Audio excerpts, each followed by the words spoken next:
everybody here? Oh, we're still waiting for this one. All right. Tangled up in blue. Good.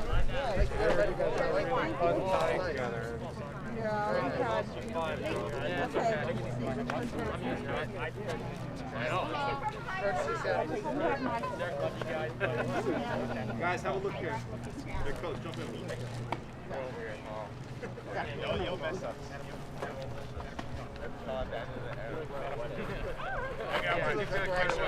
Nice outdoor wedding. You can say, guys, have a look. I can't. You can. No, listen. It's not rallies. Mike Cohen's tangled up now. Win, Carl, coming in. Mike Cohen's is tangled up. Okay, we got that back. Can I buy that 5 for picture purposes later? Yeah, we could use it. You can go first and then Michael. Problem solving 101. Yeah, no, over here, Sarah. Oh, sorry. Let's just time in and out together. My bad, Carl. This is all my bad.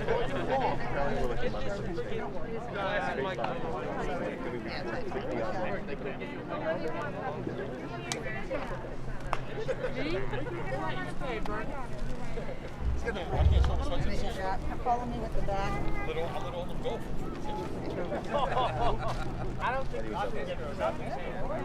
That's Robin.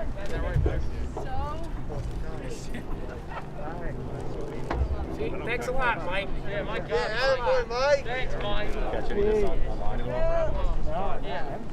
Believe it on Mike. Hey!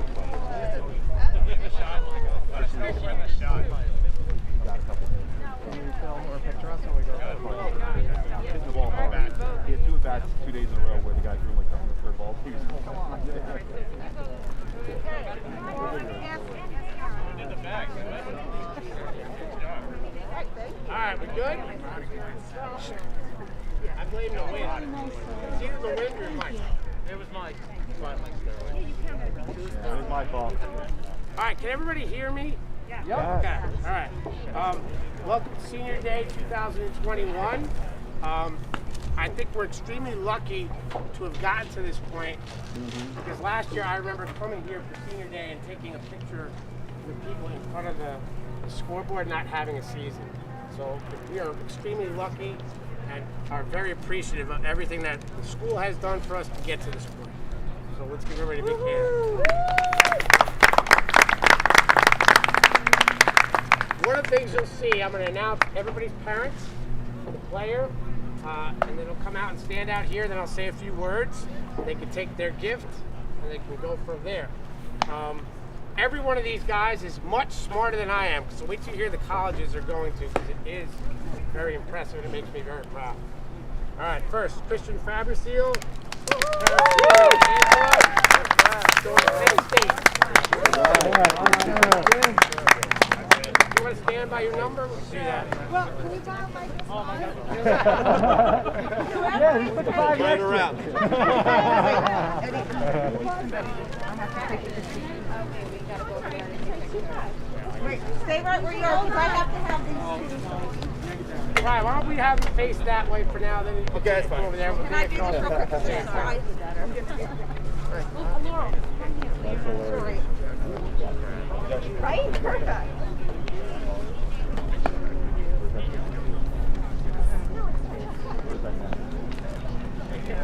There you go. We'll have them spin this way and we'll all take it same time. This way will make your lives easier. Sorry. I just have to print them out and give them to you. Then we'll have them turn around. Okay, one more. Oh, you see what college? I did. Yeah, Penn State. Right, you guys stay out here with him. Stay out here with him. You gotta stay out there, Chad. Yeah. All right. Stay out there, yeah. Next up, Michael Cohen, his parents Gabrielle and Lee.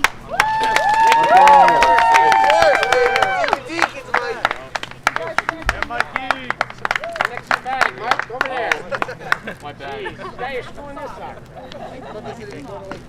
Now mask off for your Face that Michael, way, that turn way. around. There we go. That's right. Yeah, no, we're not really good at that. You Close-up. Oh, that's a got in? You got in? Good. What's that this guy doing there? Oh, okay. Go ahead, go. You want the video? Yeah. Do you want like a mask? Let me get a mask on, pick guys for. You have to post it somewhere where. All right, you're the same family.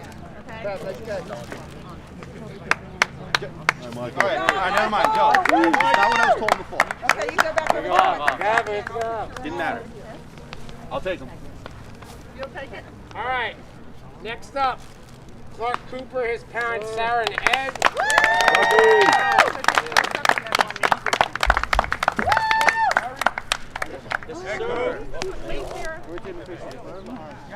Your photo is not up. Nice, Mark. Oh, well, Gotta get the photo on. Mask off first and then mask on. I'm going to go on my tippy toes. What is? Oh my goodness. That good? Hey, mask on.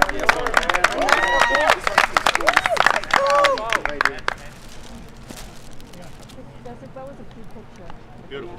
Thank you. Stay out here. All right. Next up, exactly on to his parents Janet and Chris.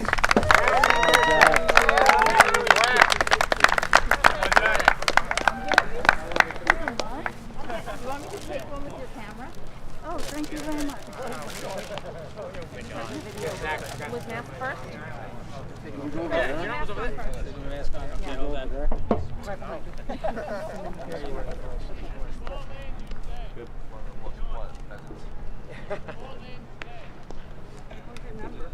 Oh, hold on, Sarah.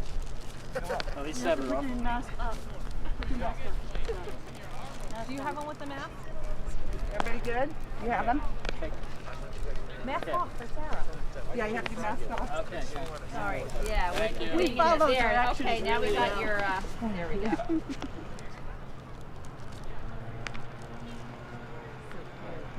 Nice. Tell me what, oh, now look at me, please.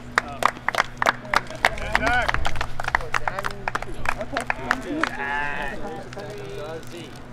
Stay out here, stay out here. Okay, now I'll put your bag up here. All right. Last, we're going to do these both at the same time. Alex and Max Soltis. Alex is going to Villanova and Max is going to George Washington. With mask first, I think. Are you going to do both of them? I'm smiling. Okay, now without.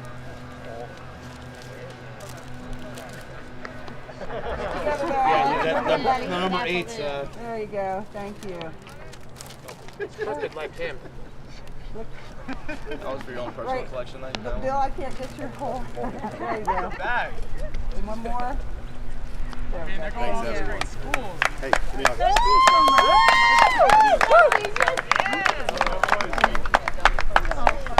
Oh, that was good. Thank you. Oh, yeah. Oh, then we're over here.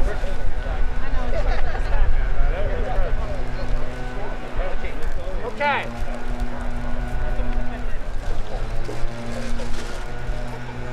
We're not done yet. Now. Don't worry about them right now. All right, listen. Just a couple of quick words. These seniors, what made this year different was we weren't really allowed to do anything in the off season, and these guys helped lead doing things on their own to help get us ready for the season. And because of that, we're off to a 5-0 start. This is the first time since 2014.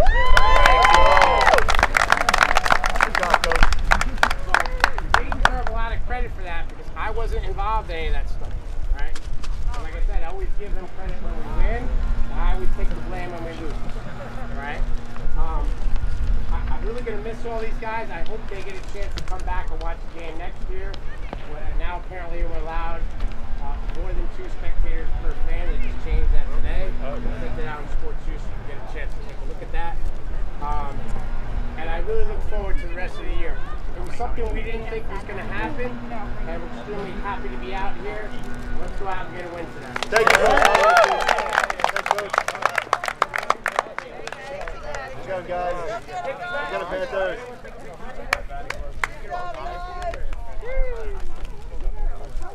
There it is.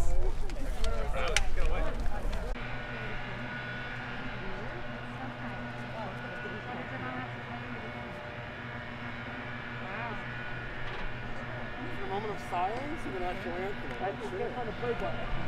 Here it is.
Play ball.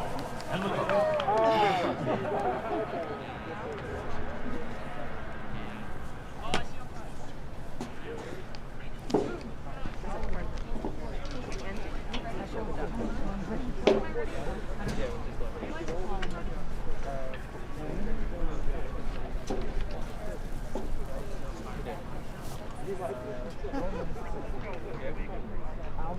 That was the guy with all the equipment.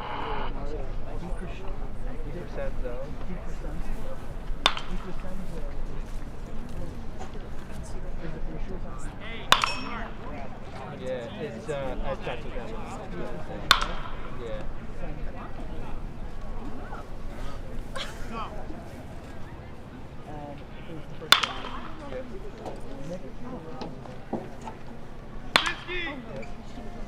Good job. Right field is.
wrestle though. Don't want to get out.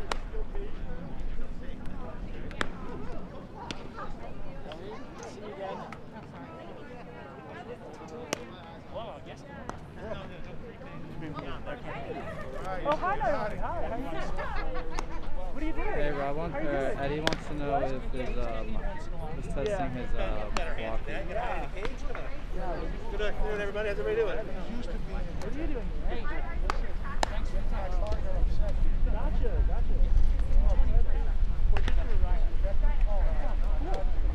Yes. First place.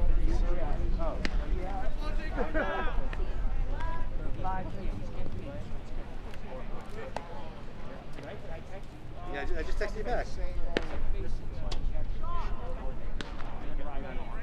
forgot there's about to check things that are in the internet. I keep forgetting to bring in the same Beatles thing.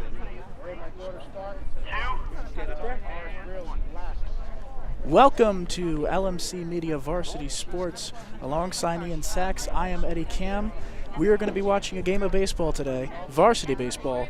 The Ryeneck Panthers will take on the Portchester Rams. Ryeneck is 5-0 on the season, the Rams 2-4. And Ian, what can you tell us about today's matchup? Ryeneck has 5-0 for the first time since 2014, so a great start for the Panthers, honoring the program's seniors before the games. A nice ceremony and looking to pick up a victory over a local And there's rival. a ground ball bobbled by the third baseman.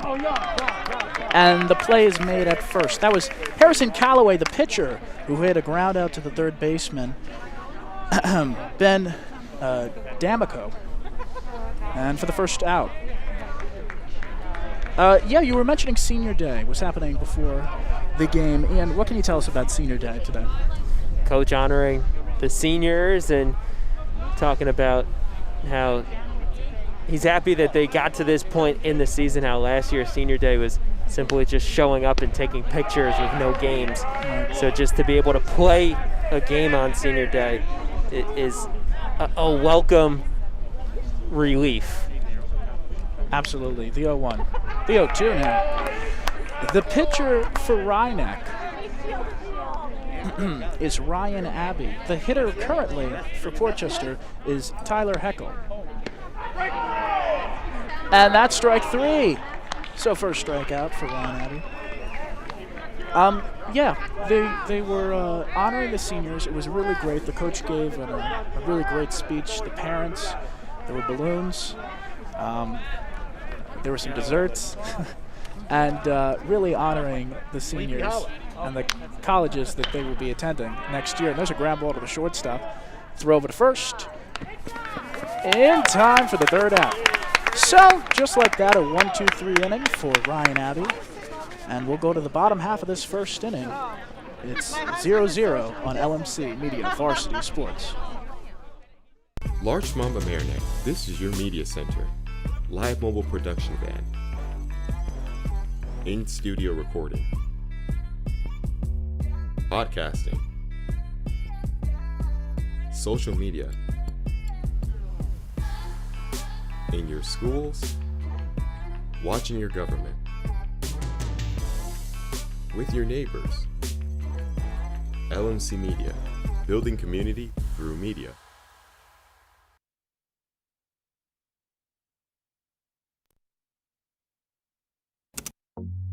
LMC Media's YouTube channel is where you can connect to your community. You can easily find your favorite videos in a playlist or keyword search. Videos are added daily relating to your community, weekly updates, talk shows. Welcome to another community conversation. I'm Michael Witch for LMC Media. How-tos, and municipal meetings. Stay connected through video. Check it out and subscribe.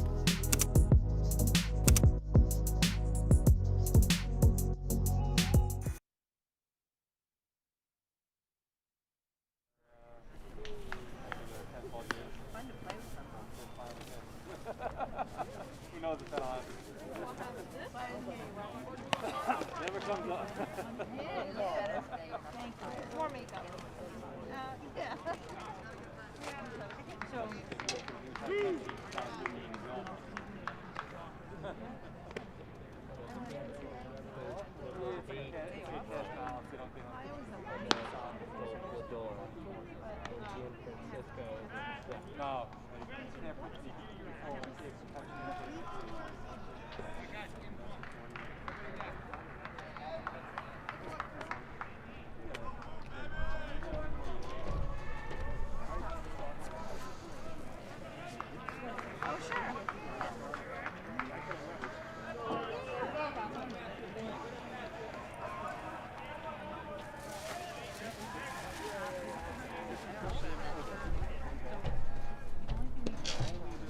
And the pitch is a strike, and we're back here on LMC Media.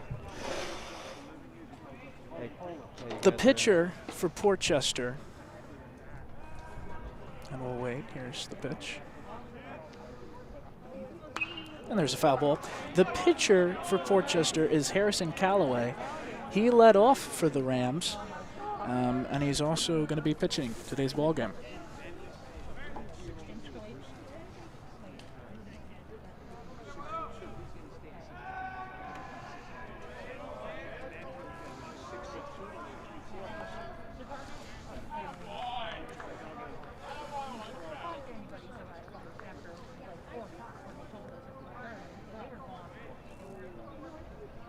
Here's the pitch. Upstairs.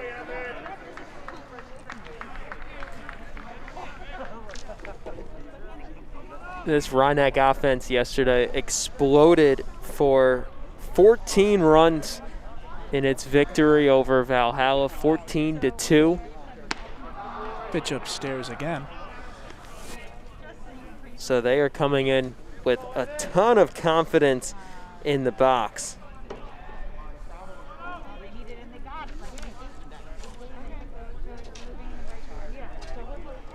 The pitch from Callaway. Ooh, and it hit him.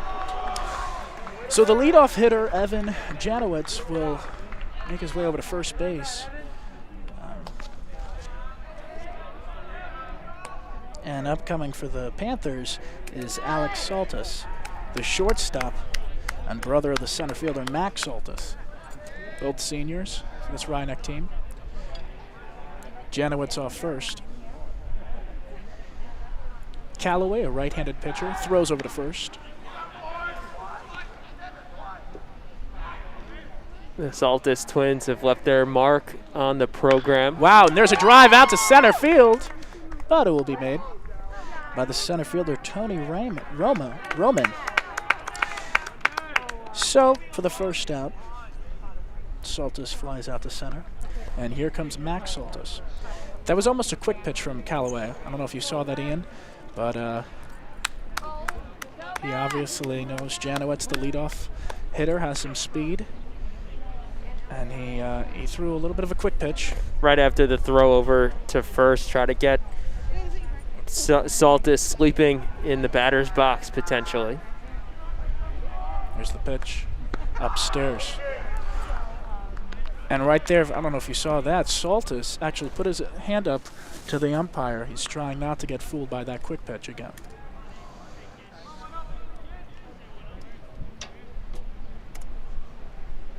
Janowitz off first. The pitch. And that's another ball, 2-0. Here's the rest of the Panthers lineup after the two Saltis brothers, D'Amico, Ladon, Cohen, Dalsimmer, Frabasile, and Murphy. Here's the pitch. And upstairs again, 3-0. It is 66 degrees, partly cloudy, with some sun, some breeze here in Rhinebeck High School.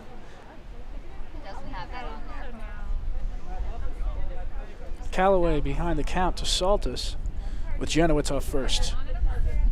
And there goes Janowitz. The pitch, ground ball to left field for a base hit. Janowitz is going to third base, and Saltis will follow behind him and move up to second base on the throw. And now second and third for Rhinebeck. Perfect execution on the hit and run there. Janowitz was taking off on the pitch no matter what, and with the hit poking through that left side hole, he was able to take third, and Saltis was able to take second on the throw into third. Not often that you see a ground ball through the left side become a two-bagger, but that's exactly what it was for the senior Saltis. And now Ben D'Amico, the third baseman, the cleanup hitter. And here's the pitch. And that's a ball. Tough call. So 1-0. Yeah, that was not the hardest hit ball, but heads up base running by Max Saltis, making his way over to second base with only one out. Here's the pitch. There's a fly ball hit to left field and deep, and the left fielder can make the play. It bounces off the ball. That one almost got out of here. 1 run scores.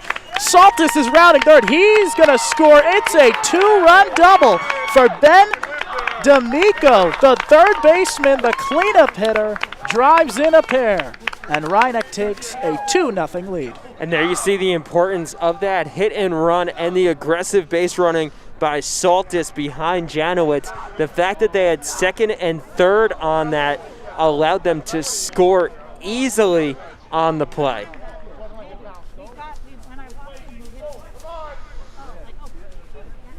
Well, absolutely. Wow, and that was only a question of was it going to leave the park or not. Well, that ball traveled a little more than we were expecting. Yeah. You saw the left fielder Heckel ranging back slowly. He thought he had plenty of room to catch it. Then all of a sudden, ranging up that little hill, had to make the play right in front of the fence, and just could not come up with it. Tyler Heckel gave it a heck of an effort right there, but to no prevail. Here's the pitch to Jake Ledon. It's a ball, 1-1. Jake Ledon is the catcher for Rhineck and the number 5 hitter.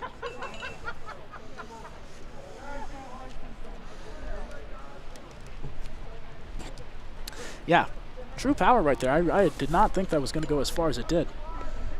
Here's the pitch. Breaking ball, 2-1.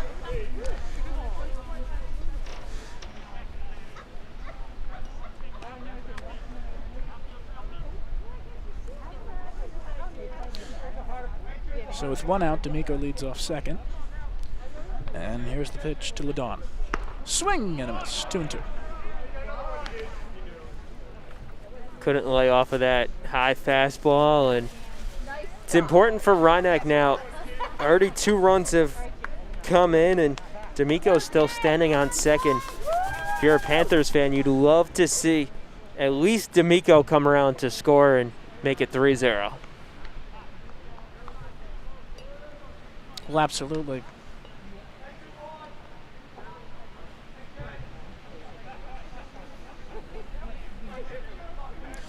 Callaway sets and deals. Nope, he's going to take a step off the pitcher's mound and look D'Amico back to second.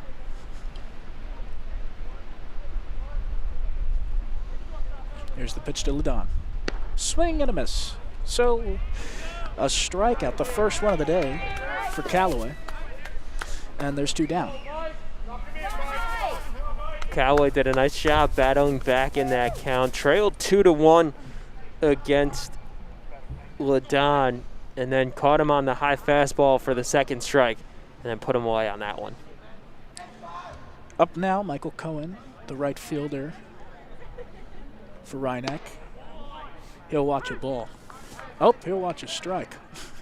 The umpire, a little bit of a late call right there. Yeah, definitely a delayed call on that one. From our vantage point down the right field line, it did look like a strike. I was surprised he called it. It looked like he was going to call it a ball, and then finally ruled the strike. And that one, another breaking ball. Ball, 1-1. The speed difference between the breaking ball and the fastball for Callaway is very drastic. Here's the pitch. 2-1.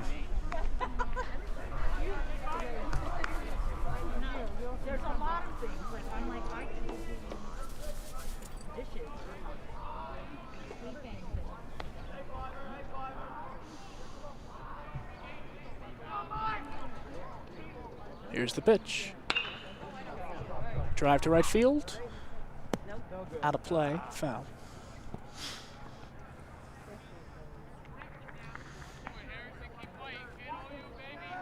You know, I guess now is a good time to mention it. We have shadows coming in from the right field right over here from some of these trees. I wonder if that will affect play at all. They're coming in a little bit towards first base, right field, the pitcher's mound just a little bit. Unless it gets to the batter's box, it'll be interesting to see what happens.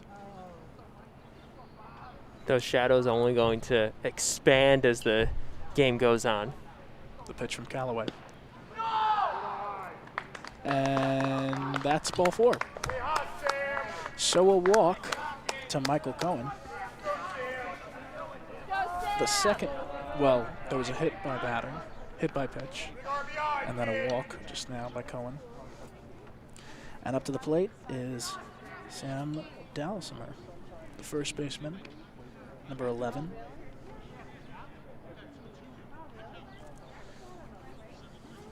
First and second for the Panthers.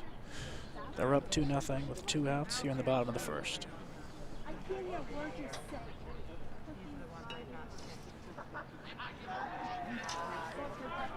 And what is happening? It looked like it was only ball 3 to Cohen. I had 3 balls, and I was surprised. I thought maybe I missed a pitch and thought, okay, that's entirely possible. But in fact, we were right and the umpires were wrong. So a 3-2 count now so to reverse everything. Michael Cohen is still at the bat. Here's the pitch to the right fielder with a runner on second. And there's a line drive to center field, base hit. Here comes D'Amico around third, and he'll score easily. So, all right, reverse it. The Rhinebeck Panthers will take it. It is now 3-0 Rhinebeck. All right.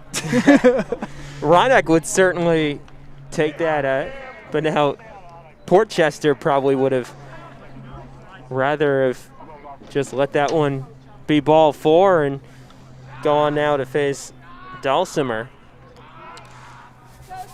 So with 2 down, here's Dallisimer, the first baseman.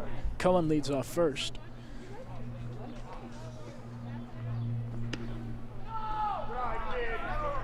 One to 0.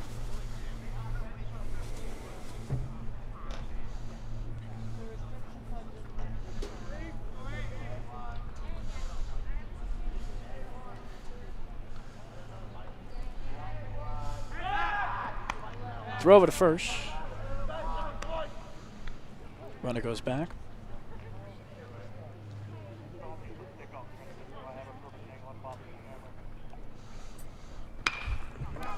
There's a blooper. It's going to drop in there for a hit. And Cohen will move over to third. So just like that, first and third, and things might not be over for Rhinebeck. Gianfrancisco, the second baseman, was ranging out on that play, and I think he heard it. It looked like he was kind of peeling off and deferring to Lador, who had to make up a lot of ground to try to make that catch. That's right. Here's the designated hitter, Christian Fabuzio.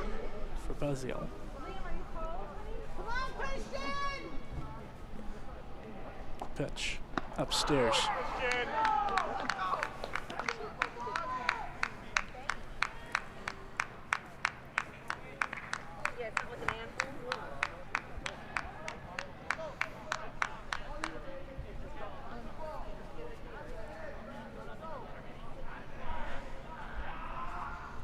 Dallisimer leads off first.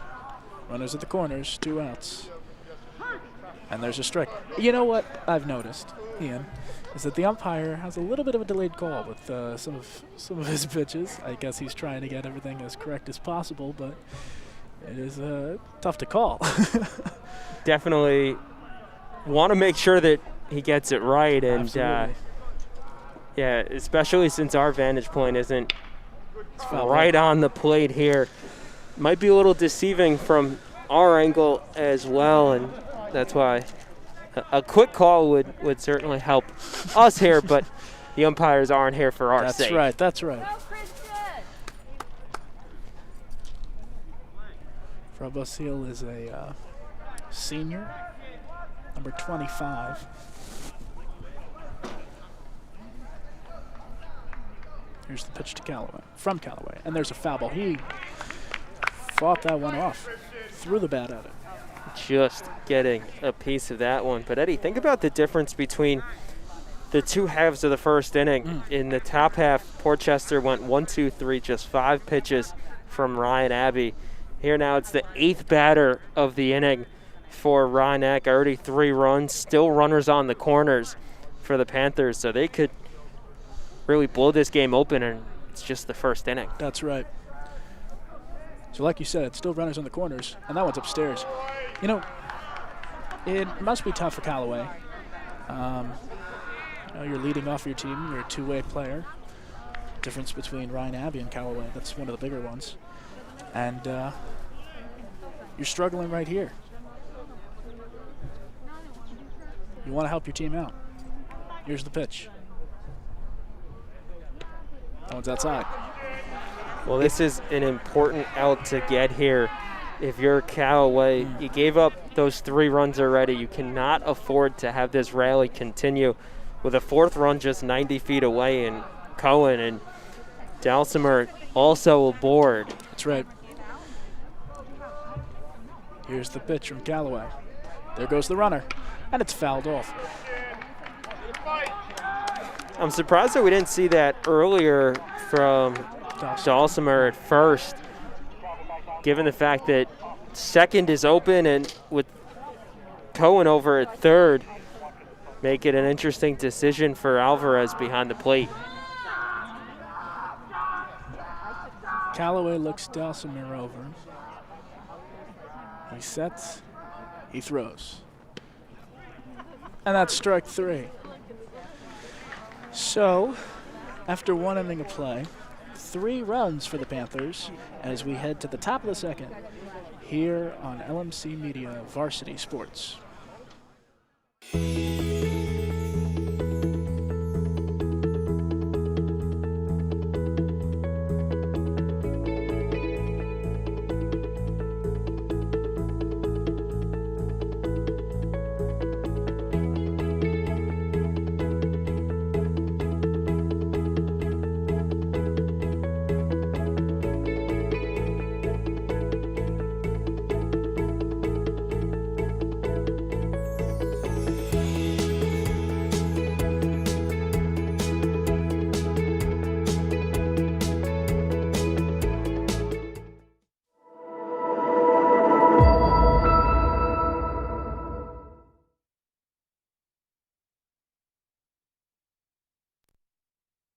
Did you know you can watch LMC Media on your Roku in full high definition? Go to streaming channels and search for ScreenWeave. Install the Cablecast ScreenWeave channel. Look for the green icon. Open the channel, scroll to LMC Media, and press OK. Your device will remember your selection in the future. From within the app, you can watch all 3 of LMC's channels live. Or check out municipal and school board meetings, varsity sports, and more on demand.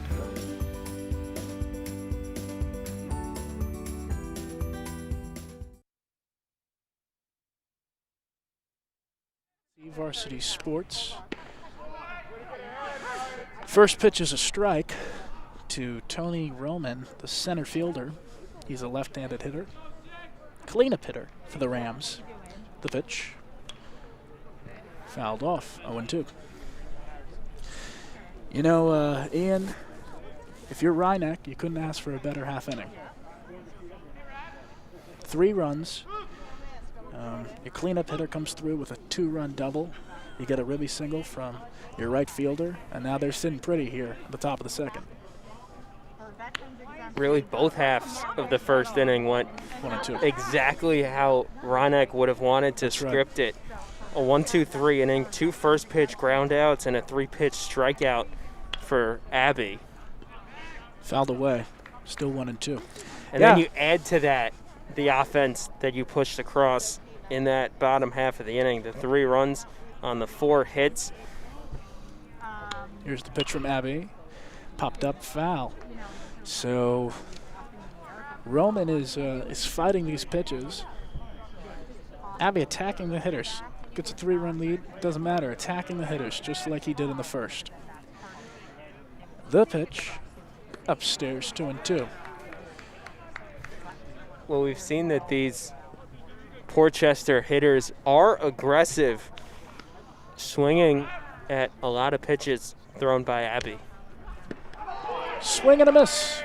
So Abby, with his second strikeout of the day, now it's against Tony Roman, the center fielder. And here comes Sebastian Alvarez, the catcher for Portchester. Abby's looking good so far through 1.1 innings. The pitch. Popped up. The second baseman calls it now, and the second baseman falls a little bit, but he makes the play. That would be Mike Giafrancisco, making the play. And now 2 away. Rather, that was Janowitz. Gianfrancisco's the Portchester second baseman. Oh, my apologies. You were looking at the wrong I was side looking at the over wrong there, side. Eddie, no problem. Evan Happens to the Janowitz. best of us. Evan Janowitz.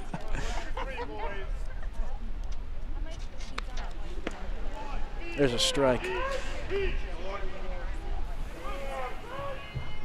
Janowitz is a freshman for Rhinebeck.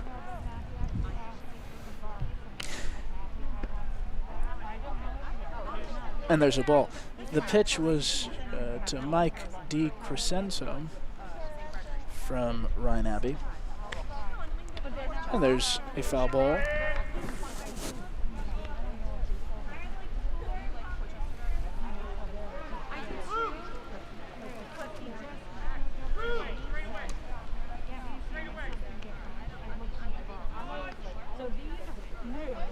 Here's the pitch. And how about another strikeout for Abbey? Make it 3 on the day. And just like that, 1-2-3 inning. So Rhinebeck still up 3-0 on the Rams, and we'll head to the bottom half of the second inning here on LMC Varsity Sports. The LMC Media Production Van is a fully equipped mobile production unit. This custom-built van has cutting-edge professional video and telecommunications technology, high-definition cameras, and accommodates a full production crew. Interviews and events can be easily live-streamed from remote locations to the LMC cable channels and social media. This mobile unit allows for broadcasting from anywhere in our tri-municipal community and beyond. Sporting events, graduations, concerts, festivals, parades, and more. The LMC Media Production Van is ready to go whenever you need it.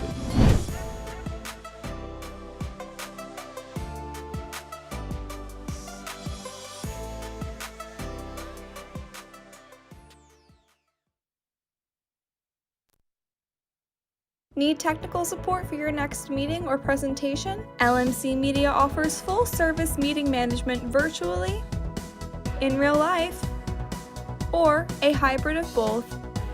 Our staff can run your meeting or webinar, set up for in-person audiences to interact, or provide a professional space for you to stream. Contact us for more information at info@lmcmedia.org.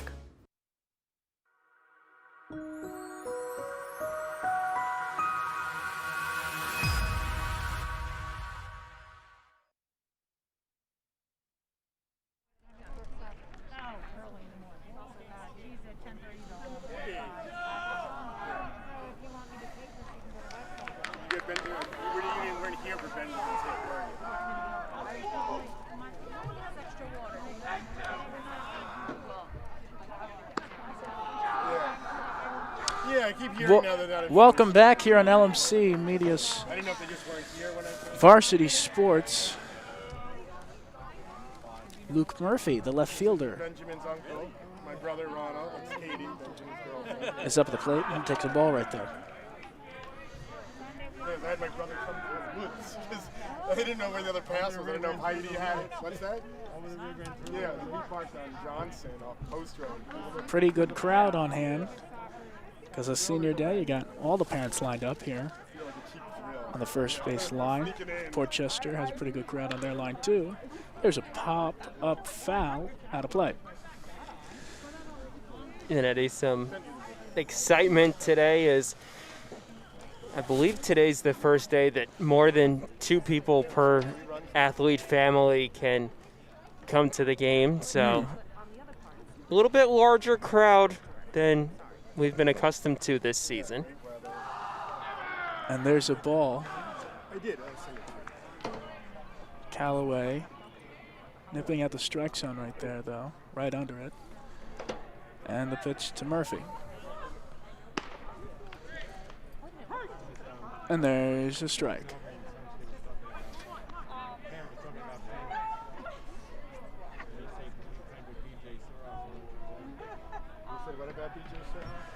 The pitch to the left fielder from Callaway. Ground ball to the second baseman. Over to first in time for the play. Mike Giafrancisco threw on to Mike DiCrescenzo for the 4-3 ground out.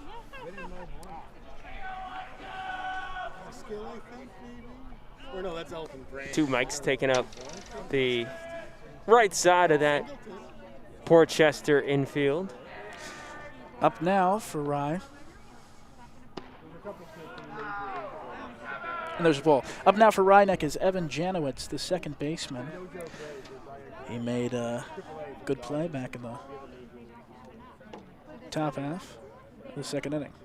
Here's the pitch. The breaking ball a little bit low, 2-0. So Callaway trying to get a 1-2-3 inning going right now after giving up 3 runs in the bottom first. And there's a foul ball out of play. Popped up behind the catcher, out of play, out of play.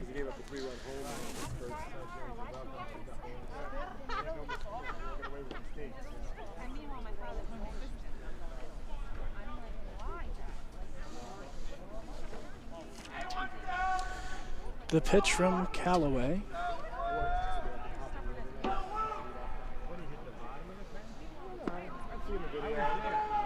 Is a bit low.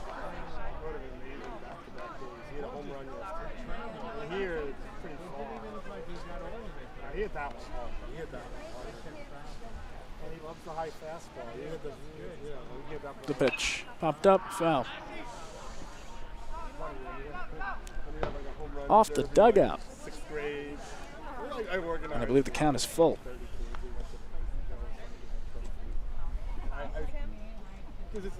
You're trying to give the hitter a good pitch. It's not you're trying to strike him out. So I threw the bench to do it. You'll hear me.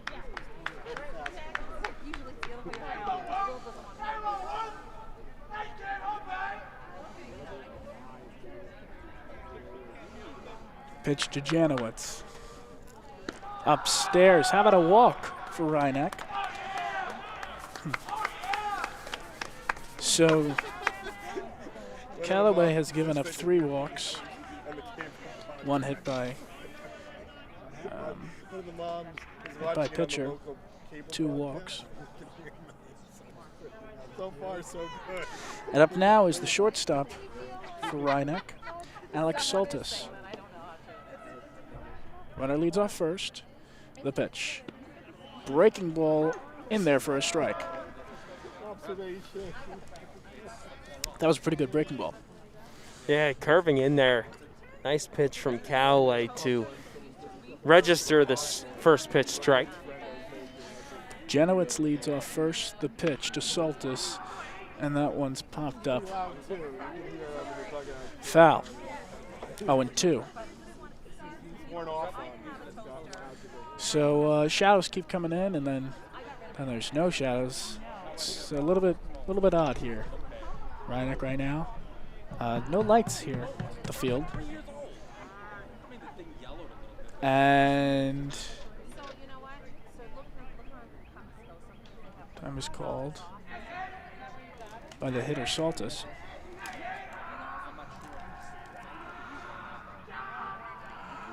The pitch from Callaway. Upstairs.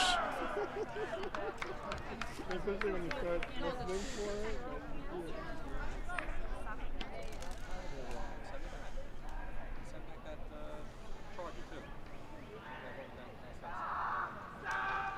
Callaway looks Janowitz at first.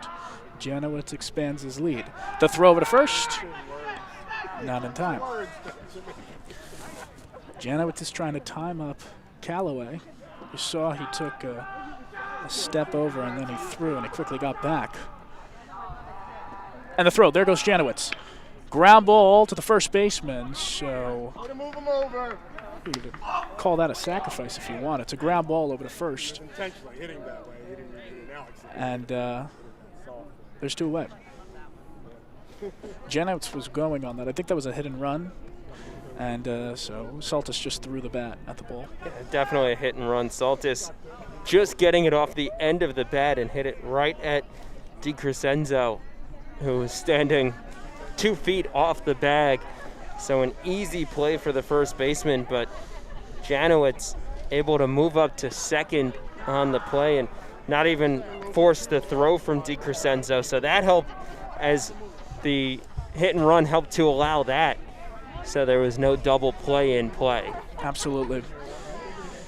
So Janowitz leads off second, the 1-0 now to his brother Max, Alex's brother Max Saltis, the center fielder for Rhynek.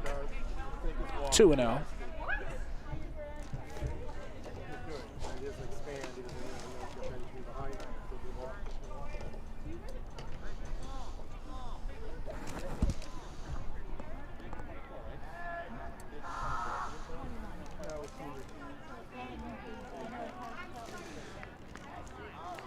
The 2-0.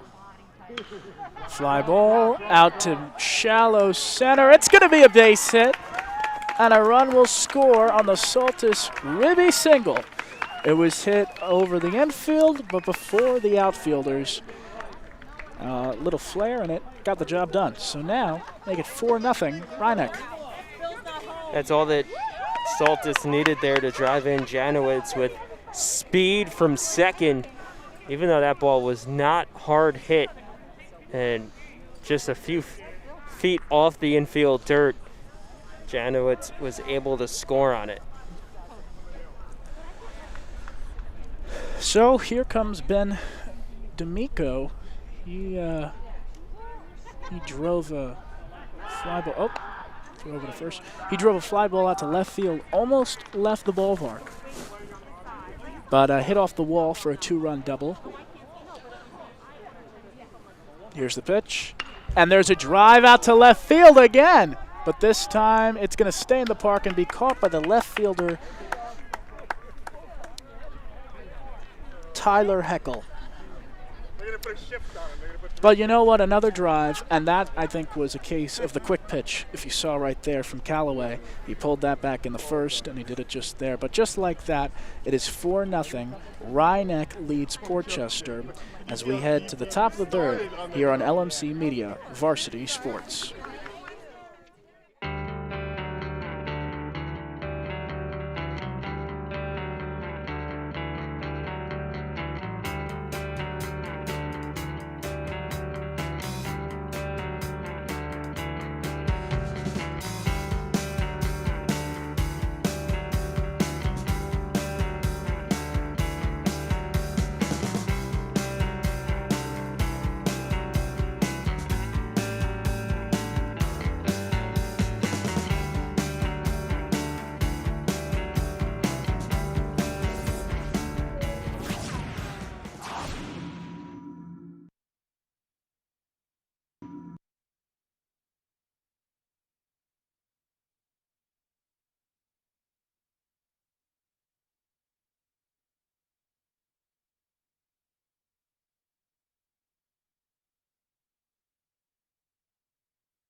Welcome back to Rhinebeck High School. Ian Sachs alongside Eddie Cam, and the Panthers leading the Port Chester Rams 4-0. Top of the third inning, and that's a first pitch foul off the bat of Nick DeRazio, the senior third baseman, hitting 7th for Port Chester. It has been a pair of 1-2-3 innings for Ryan Abbey so far. That one lined into right field, but fair, just hooking inside the foul line, so it's a leadoff double for Nick DeRazio. And that one was driven pretty far, hit hard off the bat, and that was the first really hard hit ball given up by Ryan Abbey in this game.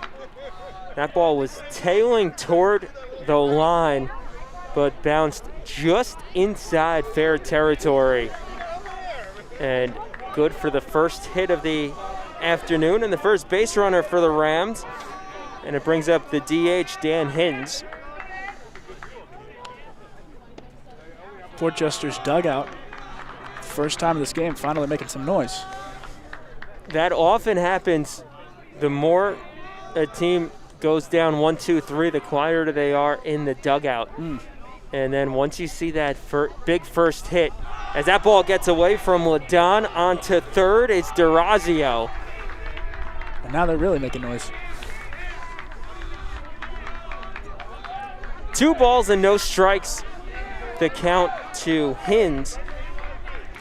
Port Chester needs to start chipping away at this 4-0 lead. And here's a really big opportunity to do that.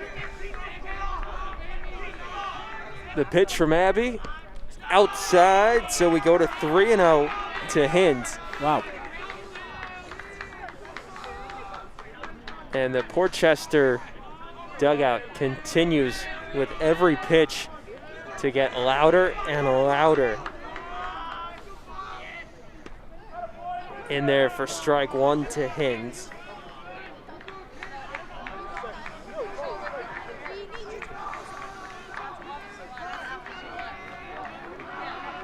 Abbey deals, fouled off.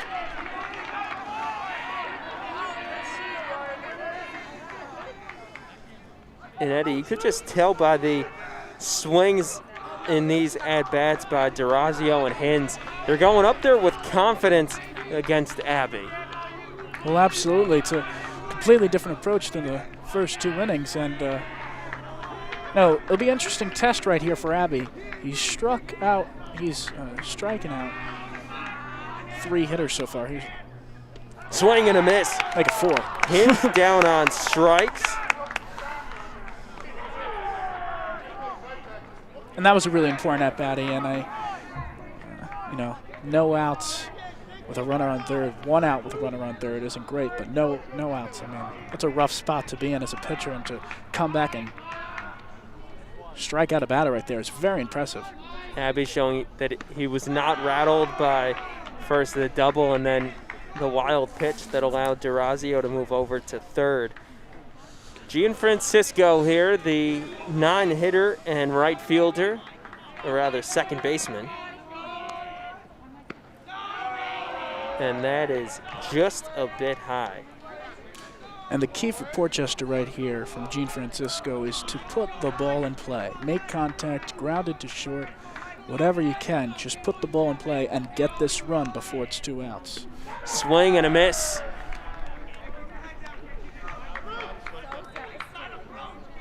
It'll be top of the order up next for Port Chester.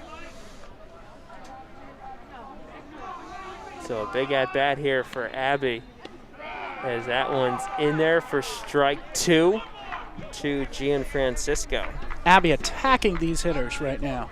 He is on a roll with 4 strikeouts already in this game, looking for his 5th.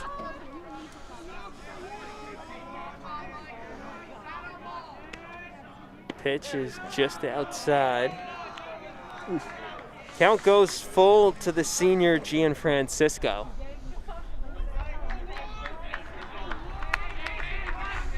And a big pitch for Abbey right here. upstairs, so a 1-out walk. Oof. That was a tough call from the umpire right there. I'm sure Abby wanted that pitch. It was framed pretty well by the catcher, Jake Ledon.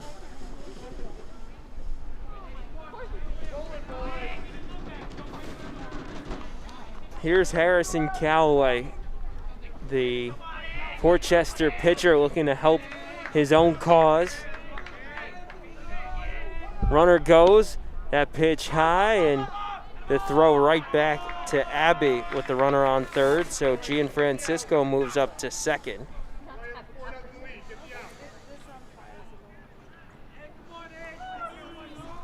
So Callaway now has runners on second and third.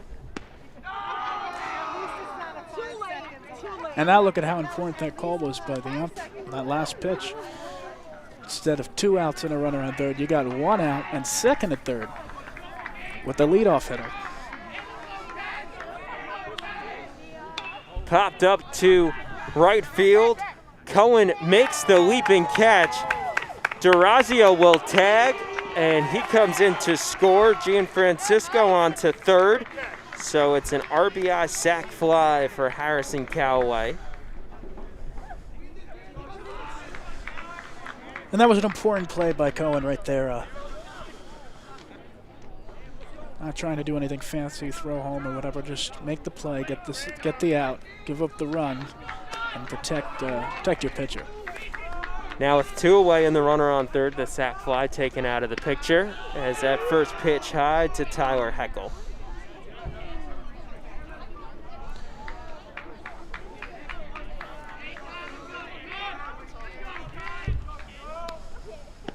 Big cut from the left fielder.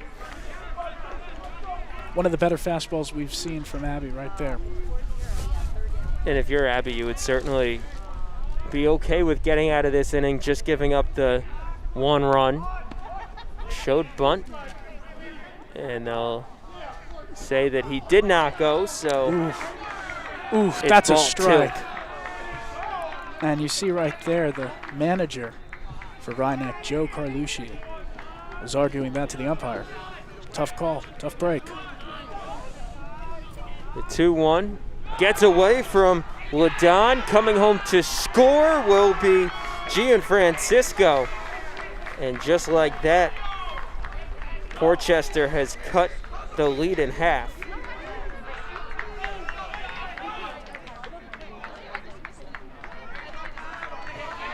So another wild pitch, second of the inning. The first one allowed Durazio to move up from second to third, and this one allowed Gianfrancisco to come around and score. What? Oh, wow.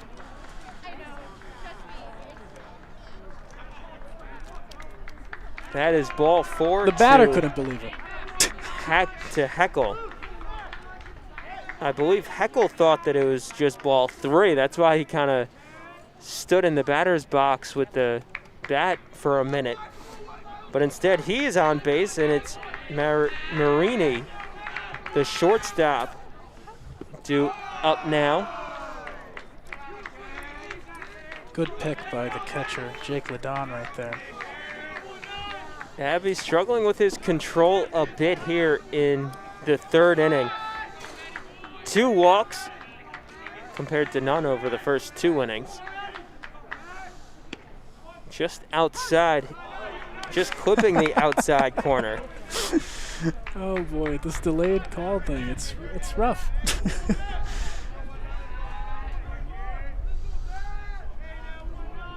The 1-1 to Marini. It gets away, and so on to second is Heckel. And there's going to be a mound visit from Carlucci right here. Just as you said that, Carlucci comes out to talk to Abbey. Go on. I was just going to say, it appears that Abbey's getting caught in between really close calls. Before, you got a call where it was at the top of the strike zone, didn't get the call from the ump. Then you got another call where it looked like a strike, but then the home plate umpire gestured over to the third base umpire to see if it was a check swing. It was not, but Carlucci thought it was a strike regardless. And then he's lost the breaking ball. He has the fastball, he's lost the breaking ball. But if you pitch enough fastballs over here, you're going to get hurt. Interesting to see what happens after this mound visit. Popped up foul, so gets to 2-2 on Marini. Heckel is standing on second, 2 out here in the top of the third. Lined foul and out of play. That one landing just a few feet from where we are, but far enough into the woods. Abbey's struggling to find a put-away pitch. He's got a lot of 2-strike counts. Let's see if he finds it right here. The righty deals. That one grounded past third. It stays fair. Heckel comes around to score, and it's an RBI single for Matt Marini. And it's a 4-3 ball game now.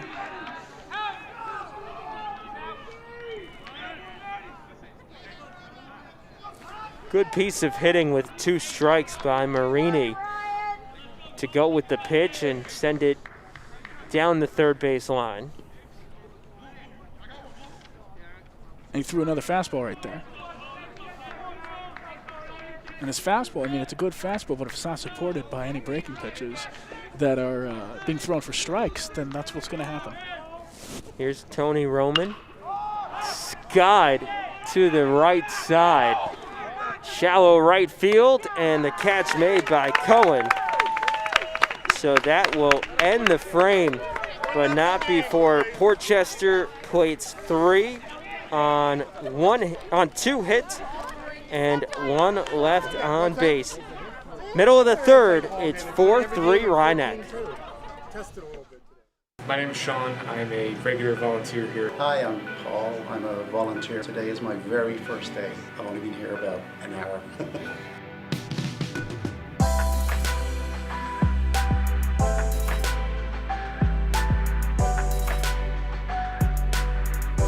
LMC just provides a lot of opportunities for volunteers. This was the first opportunity I've ever had to be like in a professional news setting.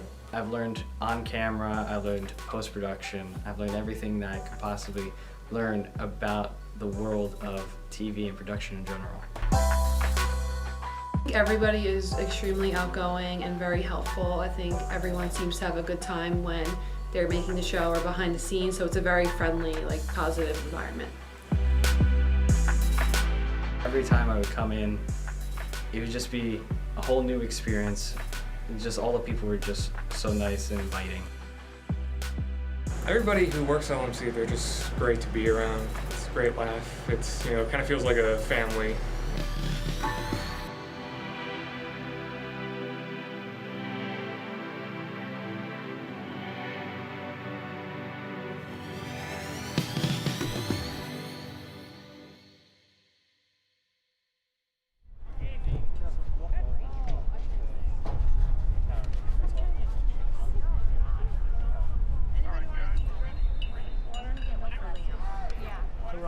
Bottom of the third inning here at Rhinebeck after Portchester pulled back to within 1 with a 3-run top half of the inning. Now it's Rhinebeck's turn to answer the favor. Jake Ladon leading off for the Panthers and takes a first pitch strike.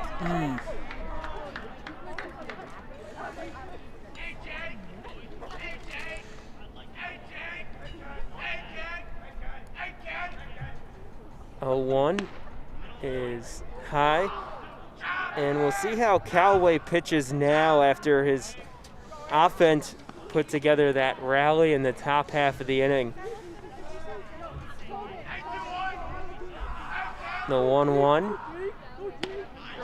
in there for strike 2.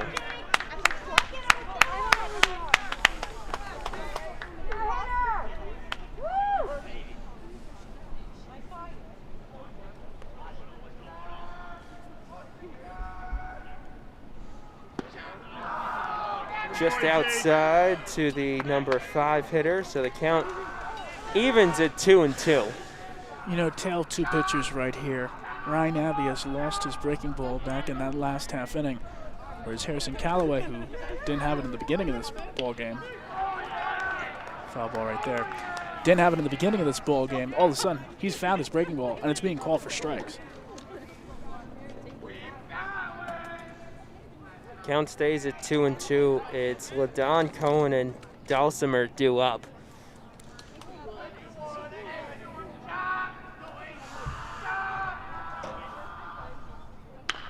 Chopper to third. Durazio makes a wild throw, but on the tag, LaDon is out. Well, that was a really good tag right there by DiCrescenzo. LaDon ran it out, but there was nothing he could really do. DiCrescenzo made a heck of a play, getting off the bag and then tagging the runner. Yeah, that's absolutely right, Eddie. DiCrescenzo did a great job of going with the ball and then recovering with it as that one's lined into right field. Cohen will stay at first as it's well fielded by Lador. Cohen today has made 2 good catches in right field, and to go along with that, he also has a ribby single, and now he's 2 for 2 with another single. Cohen aggressive on that swing, going after the first pitch, finding the gap and on for the second time today. Here's Dulcimer.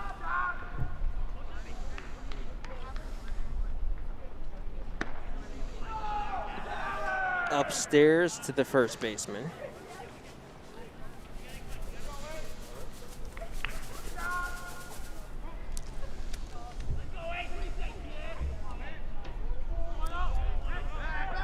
Ooh. The throw gets past DiCrescenzo. So moving on to second is Cohen. And you could see that even by the throw from Callaway, you saw that was gotten over the head by the first baseman. From our vantage point, we had a good view right there. The throw was going to be wild from the moment it was released. It's nothing the first baseman, DiCrescenzo, could do. And he made a heck of a play on that last out, but he can't catch that one. So now it's still 1 ball and no strikes to Dulcimer.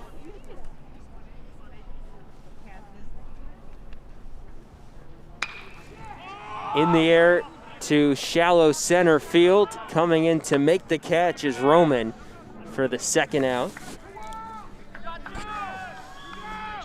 Cohen remains at second, and it will bring up the designated hitter, Frabasile.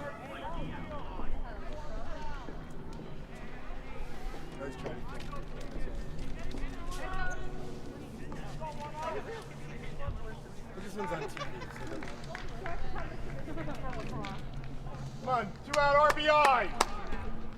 And it looks like it will be a pinch hitter. The senior Clark Cooper will bat for Frabasile.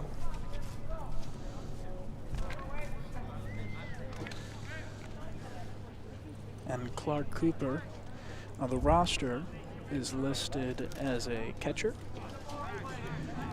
And he'll be pitch hitting for the DH. Nice to see Cooper getting some action here on Senior Day. Senior Day, he's a senior. Like the major league. One day off. Sunday doubleheader, and then Monday they play. And they're not unhappy.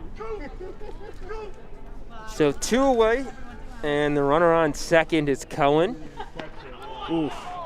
Off-speed pitch right down Broad Street. I mean, but did you see the break on? The breaking ball from Callaway has improved tremendously since the beginning of this game. It's really dropping right when it reaches the plate. Yeah, Eddie, it's so interesting to see throughout the innings as that one's in the air right behind the second base bag, and the catch ultimately made by the second baseman, Gianfrancisco, as he and Marini both were right there to make the grab. So that will end the frame as Callaway works around the Cohen single and leaves him stranded. We're through 3 with Reineke in front 4-3. Do you have a great idea for a YouTube video or a short film, but don't know how to make it happen? LMC Media has what you need. Our equipment cage is stocked with professional quality cameras, tripods, lighting, sound, cabling, and more. Our 768 square foot studio features a full lighting grid, wraparound green screen, teleprompter, TriCaster, and high-definition cameras. To reserve equipment, contact us at reserve@lmcmedia.org.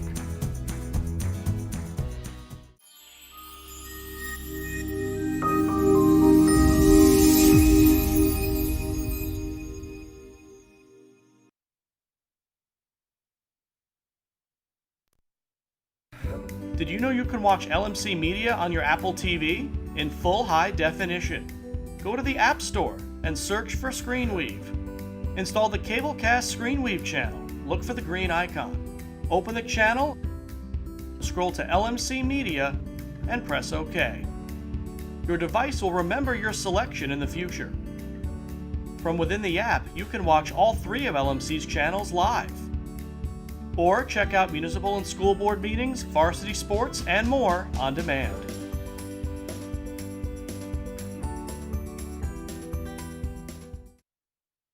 Drive by it a million times on the Boston Post Road and not know the school is. Guys ready? 3, 2, 1. I grew up in Top of the 4th inning, Portchester trailing Reineke 4-3, and the Rams coming off of a 3-run 3rd inning looking to add more here, as it's a first pitch strike to Sebastian Alvarez. That one in the air to center field. Saltis makes the catch.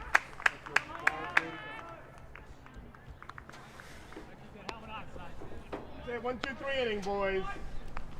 So 1 away for Callaway, and we'll see how Callaway, or rather Abbey, responds here after giving up those 3 runs the last time he was on the bump.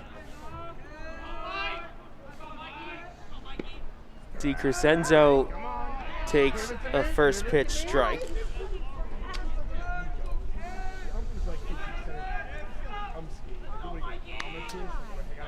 Swing and a miss.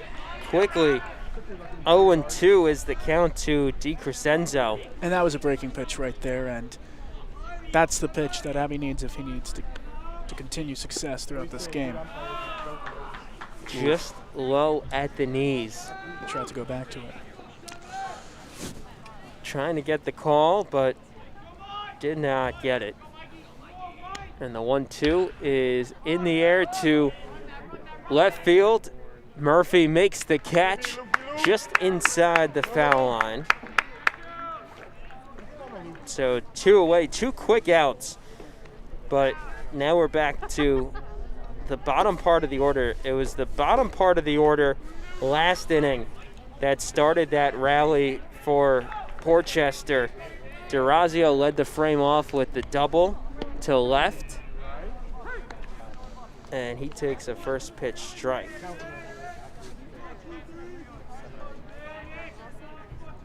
Abbey deals that just out on the outside corner. That was a good pitch right there. Nothing in 2. That was that breaking ball that he needs. Oof. To left field once again. This one will bounce up against the wall. So DeRazio is on with a double for the 2nd straight inning. This time now with 2 away, though.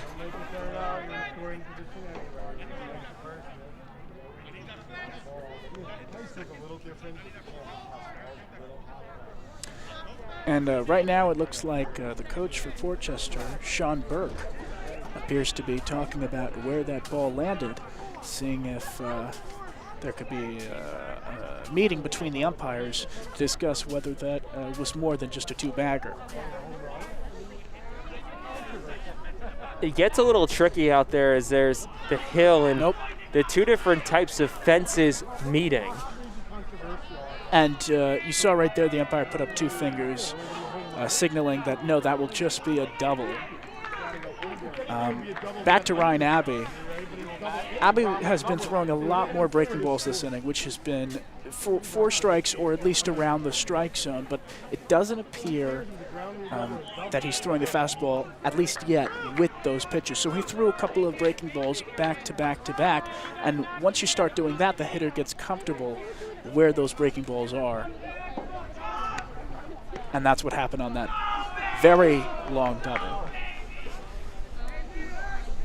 Hinz takes ball 1, so it's now 2 out, and Durazio taking a few feet off second. And so that was, you saw right there, there was a fastball, but he was behind the fastball. That's what happens, is that fastball, which, there were 3 runs given up in that last inning for Abbey, all of a sudden that fastball becomes much more dangerous when you start throwing the breaking ball more. Just outside. Ooh.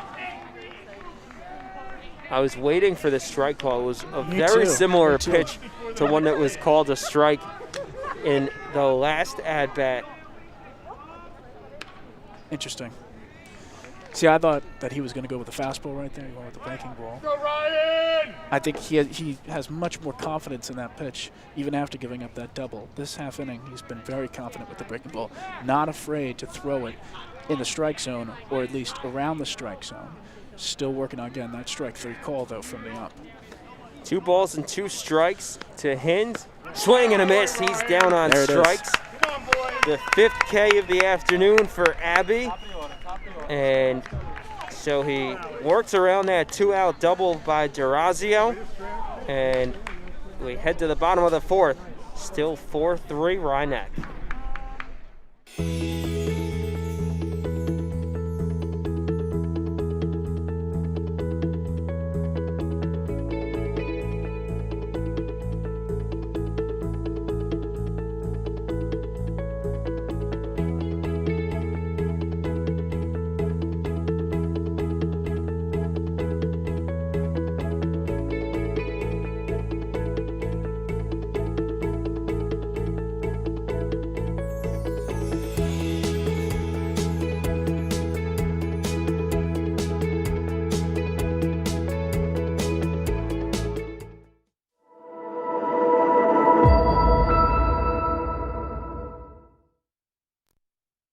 Large Mamba Merrineck, this is your media center.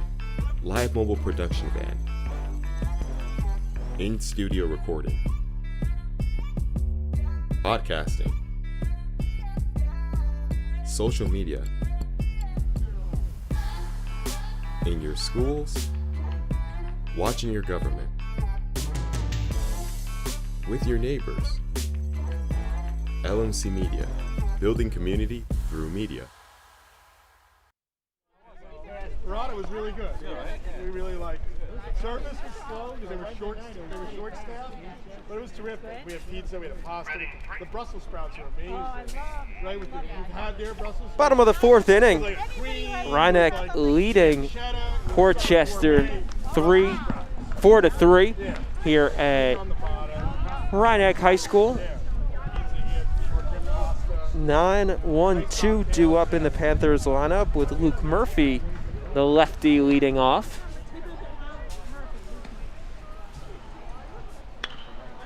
Popped up on the left side of the infield, and Durazio makes the catch.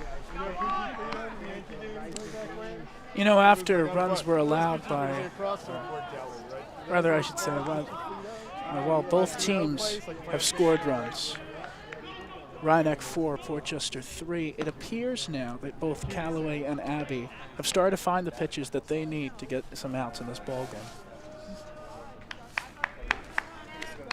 Callaway has settled down after giving up 3 in the first and 1 more in the second. $4, you got a whole chicken, plantains. I'm like, $4. And that is a strike to Janowitz. Good breaking ball.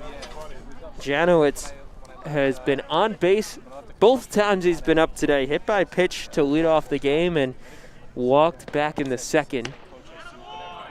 Has scored twice. It's a strike. It's like $8. I'm like, $8? Man, serious? He has $20 for a tip, man. I'm like, he's like, nah, $2 for a tip. I'm like, dude, I feel bad. He is. And the 1-1 is high. So I just go, she's in the hospital, C-section, she's in the hospital for 3 days. So I was living hard. I was watching the Heights guys. Good stuff. Place like people were like, what do you bring back? This was not spicy and smelled. In there for a strike, and Janowitz retired on the backwards K. Third strikeout of the afternoon for Callaway. Janowitz did not like that call. He did not, and the strike zone has been something of contention for both teams today. So 2 away, and it's Alex Soltis. Ooh.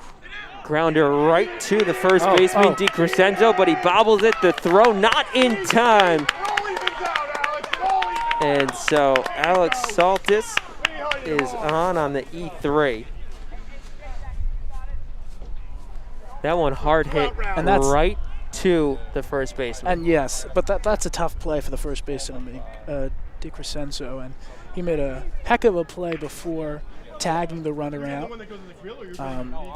When the throw was a little bit offline right there, it was hit hard, and he bobbled it. Went to foul territory, and Soltis was able to make his way down to first before the throw. In the air to left center field, and ranging over to make the catch is Roman. So that will end the inning. No runs, no hits, 1 error, 1 left on. We've completed 4 here at Rhinebeck. 4-3, Panthers lead. Everywhere you looked, you saw pain and loss. The situation was dire, and I think we all needed to see some light in the darkness. If you turned on the TV at night, all you saw were stories of loss and fear. But on a local level, there was hope. And those were the stories that we wanted to focus on. LMC stepped in and served as a communication bridge, not only to disseminate important information, but also to uplift our community. LMC was able to showcase so many heroic acts taking place locally, stories that without hyperlocal media wouldn't have reached a viewing audience. Welcome to LMC Media and our community conversations. Our community conversations pieces were one way to let everyone know that despite all of the terrible tragedies taking place, there were amazing things happening in our community. People look to those stories for hope and connection. I think that's what's so important. The fact that LMC has kept us all connected. LMC taught us how to come together digitally. They helped us with every Zoom meeting from the start till now and kept us being able to connect with you. I just want to thank LMC Media for being there for us throughout this emergency and for helping us look out for one another. You're a vital part of this community, and we could not function and govern and take care of our residents without your vital input.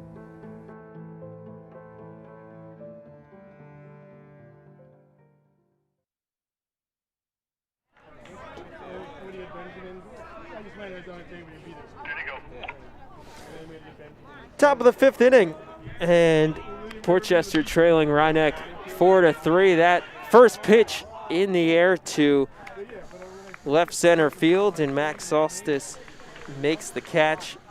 The center fielder ranging over, and so Gianfrancisco is retired. I first wanted to get a kettlebell for Benjamin. And we're back to the top of the Rams order. $300, $400. Are you kidding me? Benjamin, you're gonna Pitcher right here. This will start the third time through the order for Ryan Abbey. And here's his counterpart Callaway, who lets the first pitch strike go by. Callaway is 0 for 1 with a sac fly.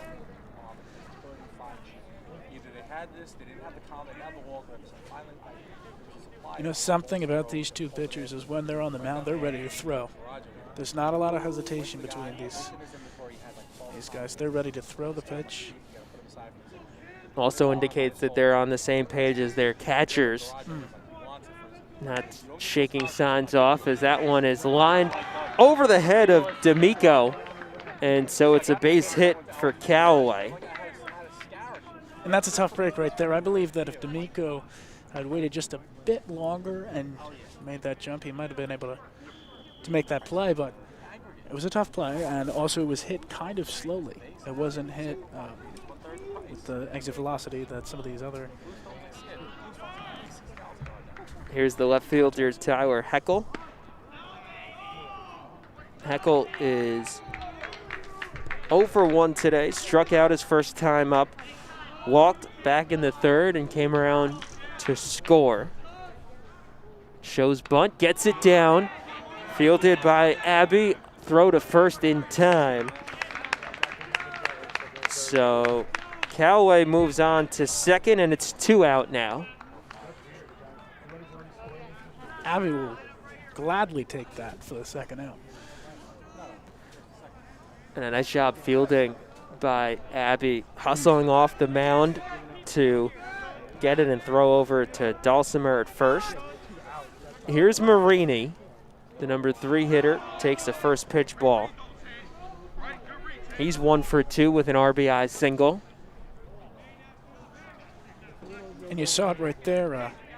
Quick shout out to the catcher, Jake Ladon, another really good pick. Defensively, he's been on his game all game. Good pitch, Ryan. Pitch low, so the count goes to 2-0. 2 out here in the 5th. Portchester scored all 3 of its runs back in the 3rd, and that one in the dirt as well. So the count goes to 3-0 to the number 3 hitter.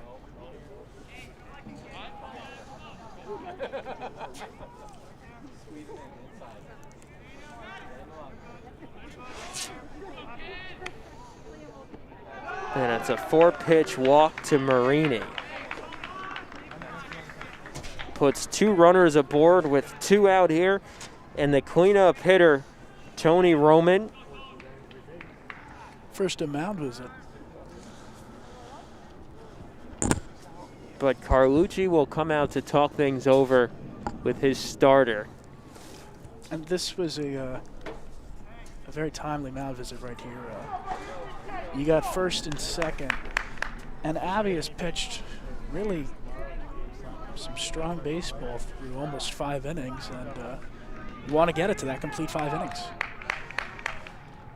Through 4 2/3 so far. Go, Ryan. Roman is 0 for 2 with a strikeout and a flyout. Swing and a miss. Roman caught chasing on that one.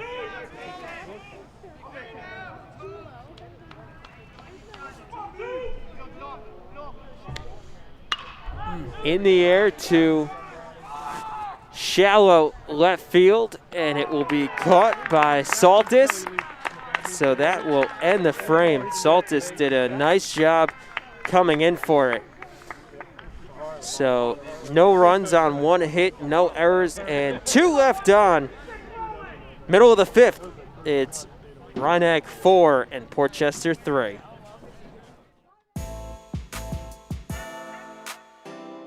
The LMC Media Production Van is a fully equipped mobile production unit. This custom-built van has cutting-edge professional video and telecommunications technology, high-definition cameras, and accommodates a full production crew. Interviews and events can be easily live streamed from remote locations to the LMC cable channels and social media. This mobile unit allows for broadcasting from anywhere in our tri-municipal community and beyond. Sporting events, graduations, concerts, festivals, parades, and more. The LMC Media production van is ready to go whenever you need it.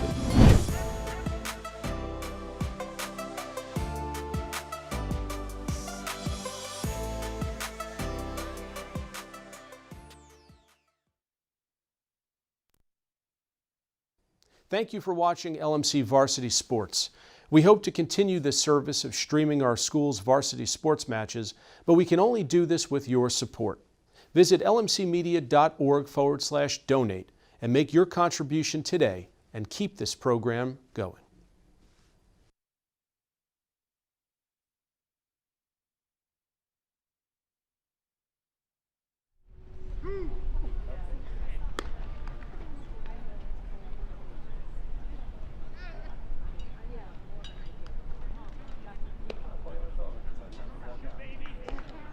Start it up, kid.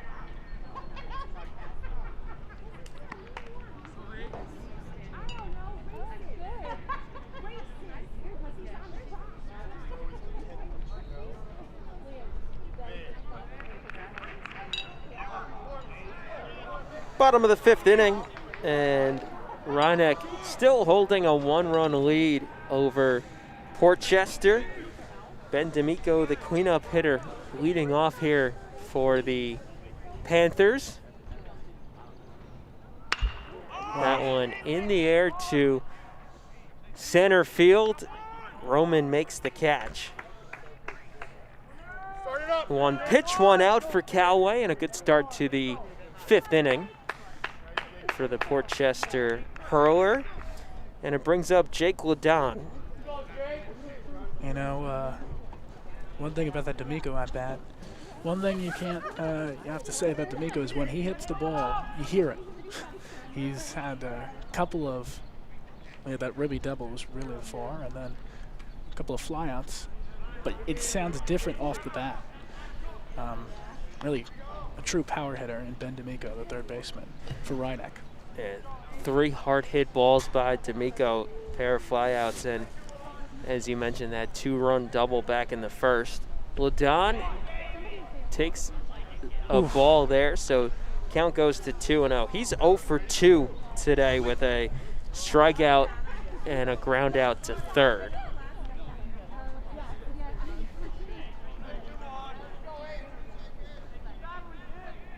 And the 2-0 is fouled out of play.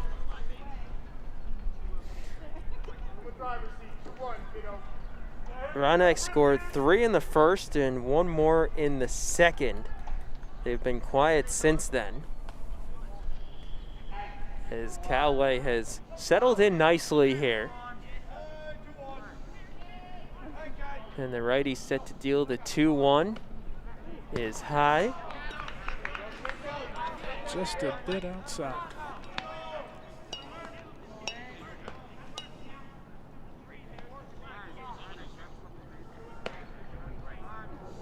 And that will bring out the Portchester pitching coach to discuss things, Gary O'Grady, to talk things over with Callaway. I think that might be the head coach.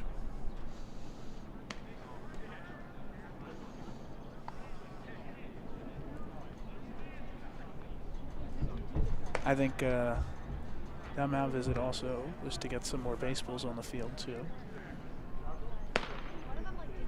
While we have a second, in the last half inning, Abby was in a bit of a jam, first and second, 2 outs. You saw that timely mound visit by Coach Joe Carlucci, and he stopped throwing breaking balls. 2 pitches. The first one was a fastball for a swinging strike. It was darted right down the zone. And the second one, a fastball popped to center field. So the mound visit worked. Certainly did. We'll see if it works the same here for Callaway after the few practice pitches from behind the mound.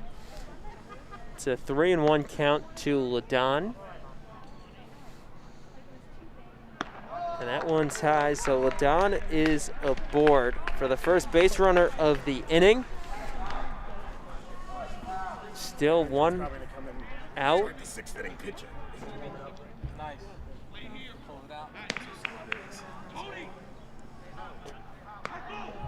Doesn't appear to be any activity in the Portchester bullpen, but there is activity in the Rhinebeck bullpen.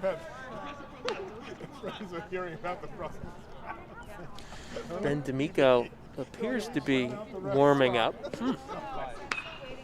That first pitch skied to right behind first base, and Gianfrancisco makes the catch on the lip of the outfield for the second out of the inning. So Cohen retired, and it's Sam Dalsimer coming up to the plate now. Dalsimer is 1 for 2 with a single and a fly out. With D'Amico warming up, I wonder if that's the end of the day for Ryan Abbey. If so, a heck of a performance. 5 strikeouts through 5 innings. That one in the air to shallow left field. 3 Rams converge, and Heckel comes up with it. So that will retire the side. Callaway works around the 1-out walk to Ladon and leaves him stranded. We've completed 5 here at Rhinebeck. The Panthers lead 4-3.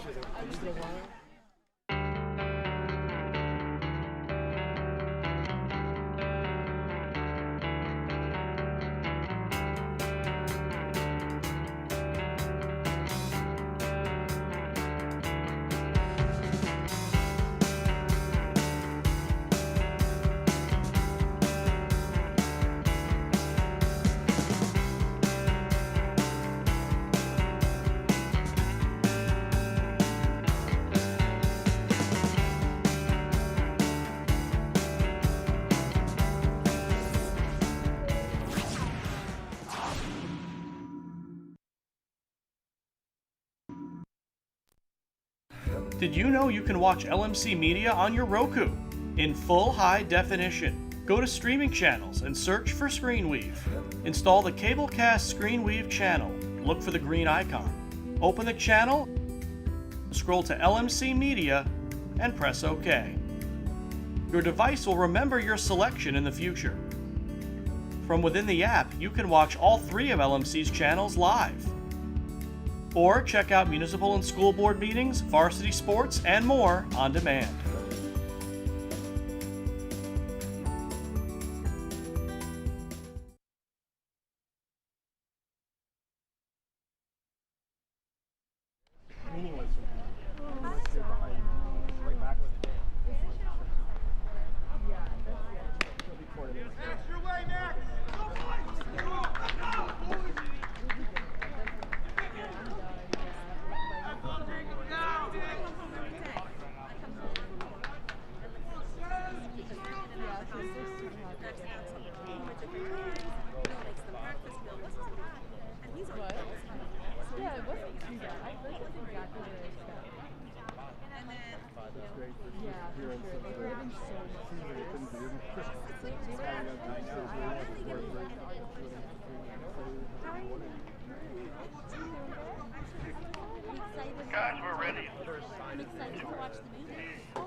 Welcome back here on LMC Varsity Sports. Alongside Ian Sachs, I am Eddie Cam. It is 4-3 as we head to this top of the 6th inning. Rhinebeck Panthers over the Portchester Rams. And we have a pitching change in the ball game. I'll tell you about it in a sec. First pitch upstairs. The third baseman, Ben D'Amico for Rhinebeck, will now be the starting pitcher. And Ryan Abbey, who threw 5 innings of 5 strikeout ball game, will move over to third. So that's pretty easy, as Ian and I were talking about during the break. Quick switch. Third baseman to the pitcher's mound, 3-0. And the third baseman to the pitcher's mound, but all of a sudden, the pitcher is going to got to throw strikes. One thing I'm seeing right now, Ian, and maybe you can talk about that more, is D'Amico can throw hard, but can he locate? Seems as though D'Amico's overthrowing a bit here on his first 3 pitches. Oof. Right back in the count, If he can man. throw that fastball for a strike, good luck, Portchester.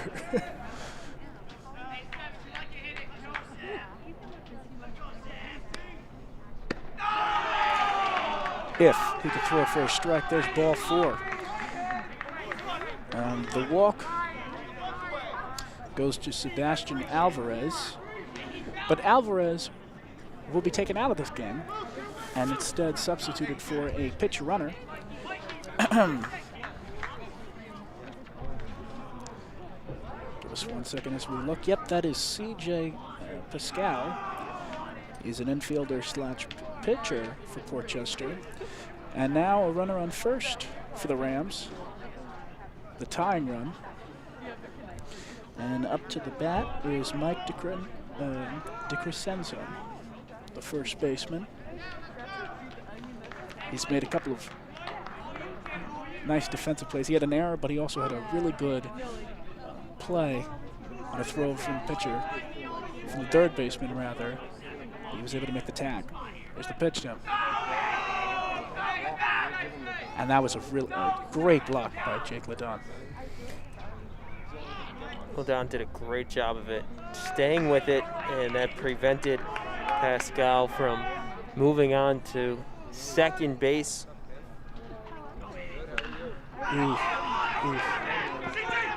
Ground ball to third. The bunt. And now the runner is stuck at second. He's going to go back to second. All right. So on that play, the third baseman, now Ryan Abbey, fielded the ball, threw over to first for the first out. So DeCrescenzo is out. And the runner advance in C.J. Pascal over to second base. With 1 away, that's going to bring up Nick Durazio, the third baseman for Portchester. But first, a mound visit called by Jake Ledon. That sack bunt there, almost catastrophic for Rhineck, as everyone converged to try to field the bunt, both Dalsimer and Abbey coming into it for it. Abbey fielded it and threw over to Janowitz, who was covering the first base bag. But Saltis did not stay at second. And then Pascal, looking at the empty third base bag, tried to take it himself. Ball 1. Nick Durazio had a double his last time up. A pair of doubles today. Boy, does Portchester need another one right here. The 1-0. And there's a strike. I called it before the umpire. Good, Ian. The final line for Ryan Abbey, 5 innings of work, 3 runs, 2 of them earned on 4 hits, 5 strikeouts to 3 walks. Ooh. And that got somebody in the dugout, perhaps. That one golfed right to 1 and 2. the Rhineck dugout.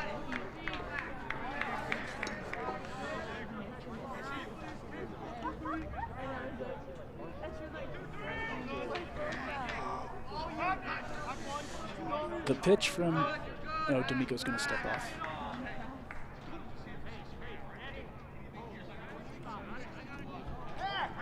As the coach, Sean Burke,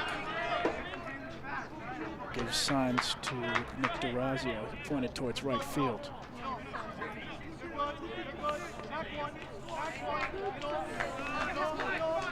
Pascal off second, the pitch.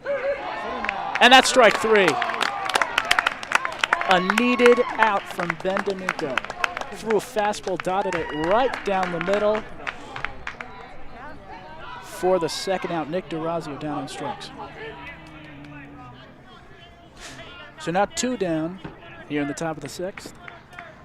And that will bring up and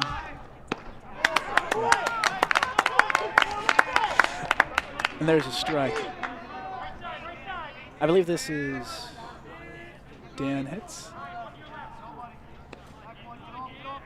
Here's the pitch. Dan Hitz, the DH. Dan Hins, the DH. Scratch that. Eddie, just to go back to that strikeout of DeRazio, an excellent pitch from D'Amico. Yeah. To get him looking. That was a really good pitch and a huge strikeout. He has the velocity.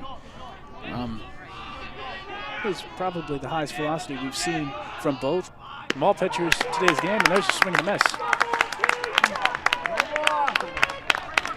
And that fastball is his pitch. I think we've seen a couple of breaking balls, maybe, but it's been the fastball, and he's been throwing it all around the plate. Pascal off second. The pitch.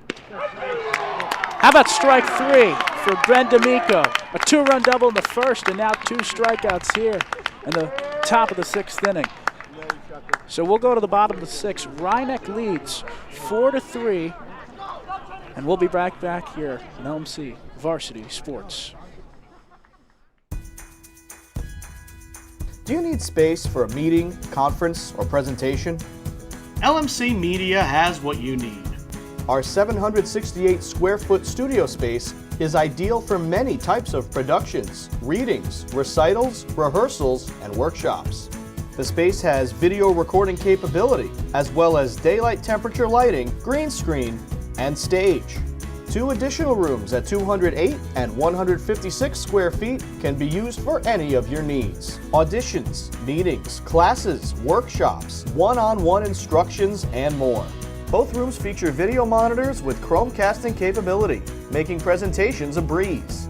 To reserve one or more of our spaces, contact us at reserve@lmcmedia.org.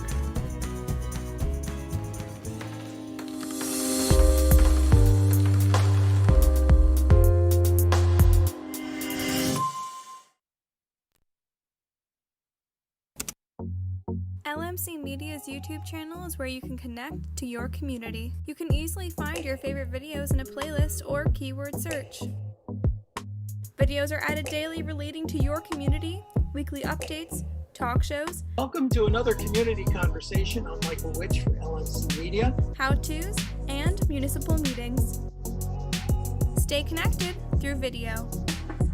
Check it out and subscribe.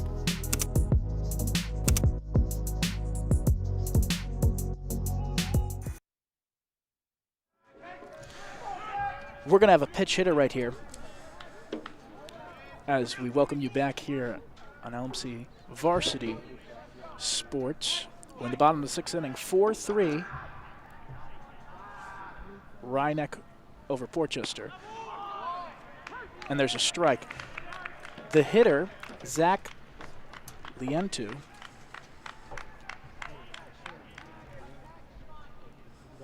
The pitch upstairs, 1-1.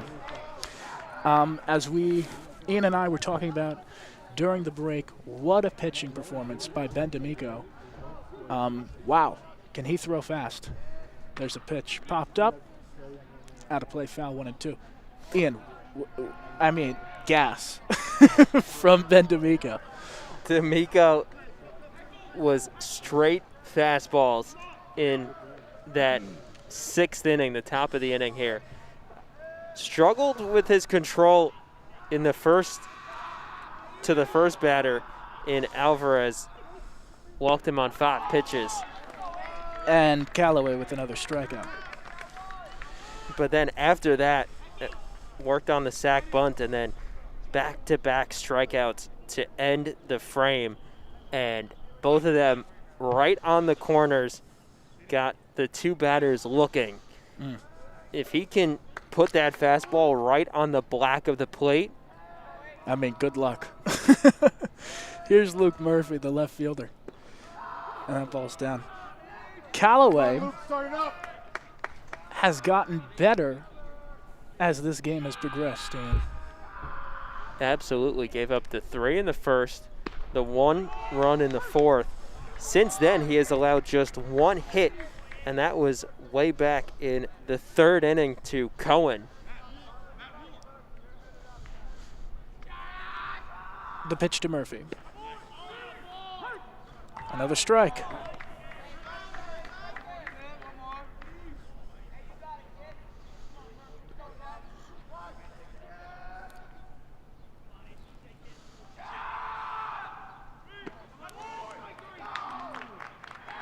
And that's a ball.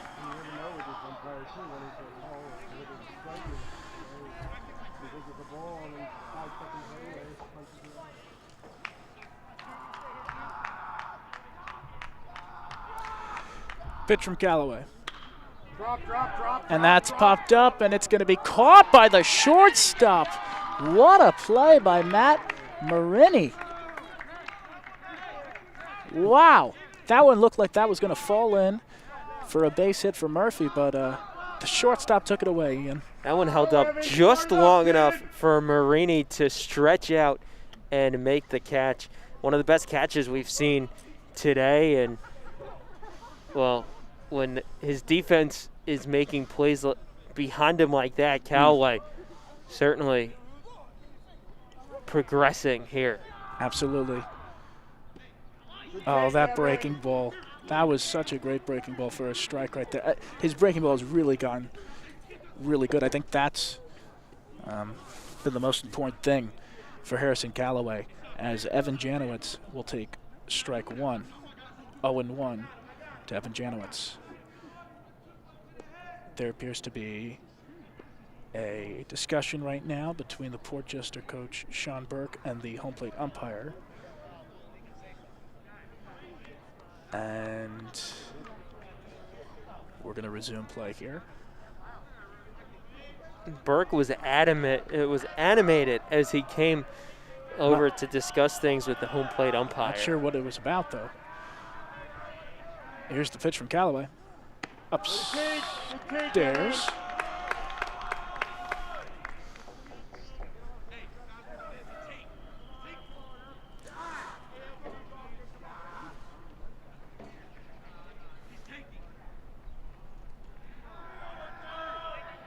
Third base coach giving some signs to Janowitz. Janowitz is looking over. Here's the pitch from Callaway, the 1-1.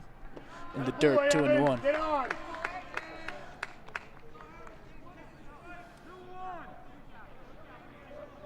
I wonder if he'll be taking right here with 2-1.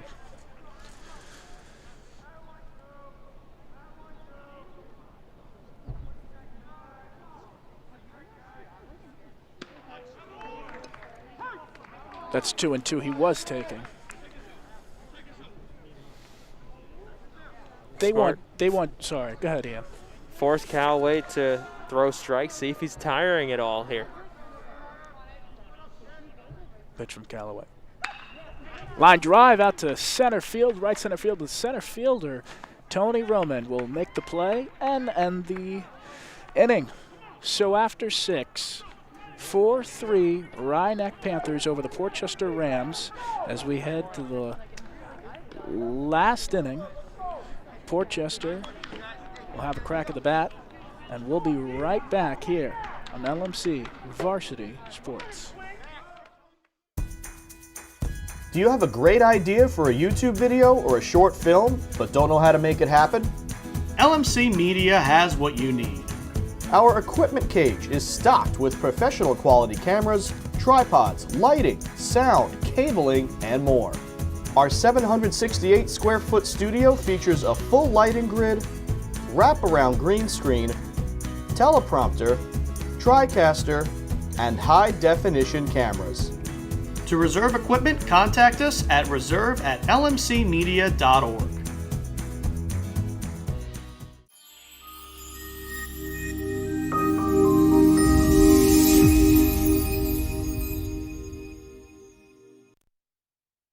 Large Mamba Marinette, this is your media center. Live mobile production van. In-studio recording. Podcasting. Social media. In your schools, watching your government, with your neighbors. LMC Media, building community through media. Welcome back here on LMC Media Varsity Sports. Once again alongside Ian Sachs, I am Eddie Cam. The pitch was shown bunt. The hitter was Mike Giafrancisco. Still pitching is Ben D'Amico, who struck out 2 last inning. He's trying to put this game away. If he get 3 outs right here, he'll get the save and help Rhinebeck improve their lead. Will improve their record, I should say, to 6-0.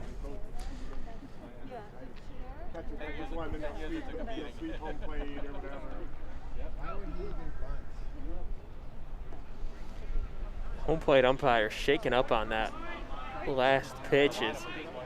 It hit him awkwardly. He was not expecting it.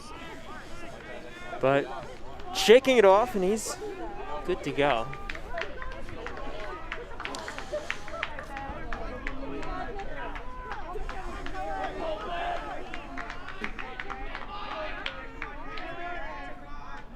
Here's the pitch.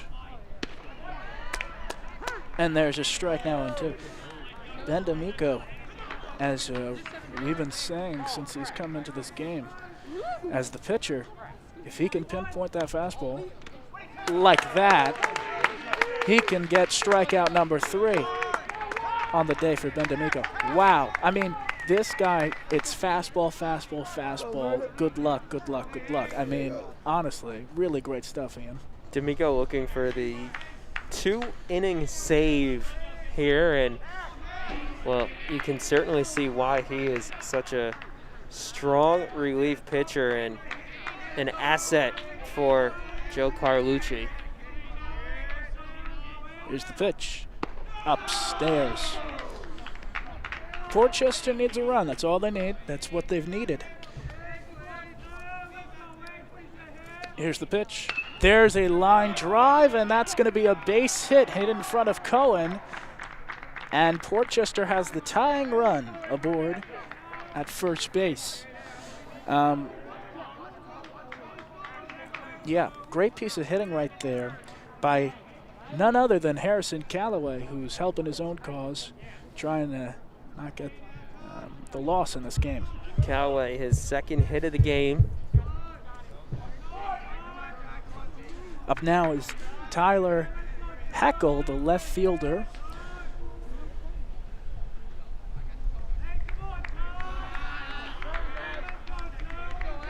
The pitch. That's a strike. 0-1.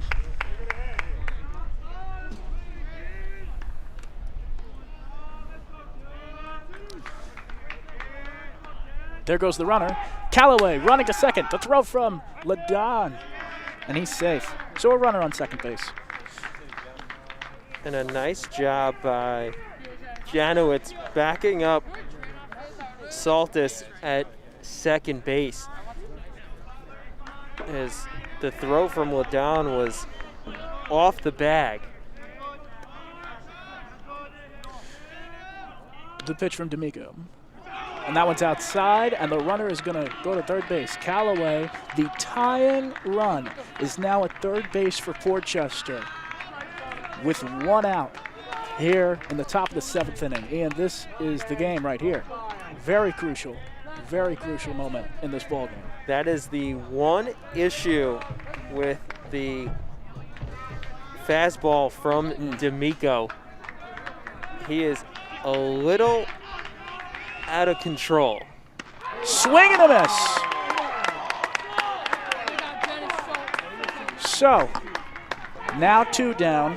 Strikeout number 4 for D'Amico. 1 more and he'll match the starting pitcher for Ryan Abbey's total. And Eddie, don't you love this? 7th inning, runner on third, 2 Tie out, 1-run ball game. Yep. The pitch. And that's ball 1. The runner on third, just to add to the drama, if it wasn't dramatic enough, is the starting pitcher who's pitched all game for Portchester, Harrison Calloway, and the hitter right now is the number 3 hitter, Matt Marini, the shortstop. The pitch. Upstairs 2-0. Portchester's dugout is loud. It's ruckus.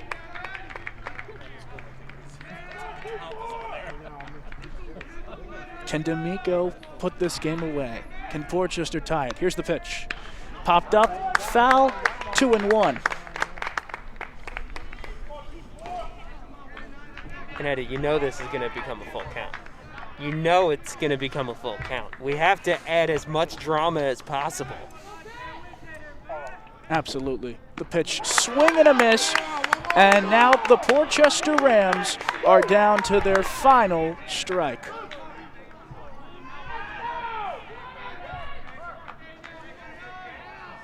Marini the batter, D'Amico the pitcher.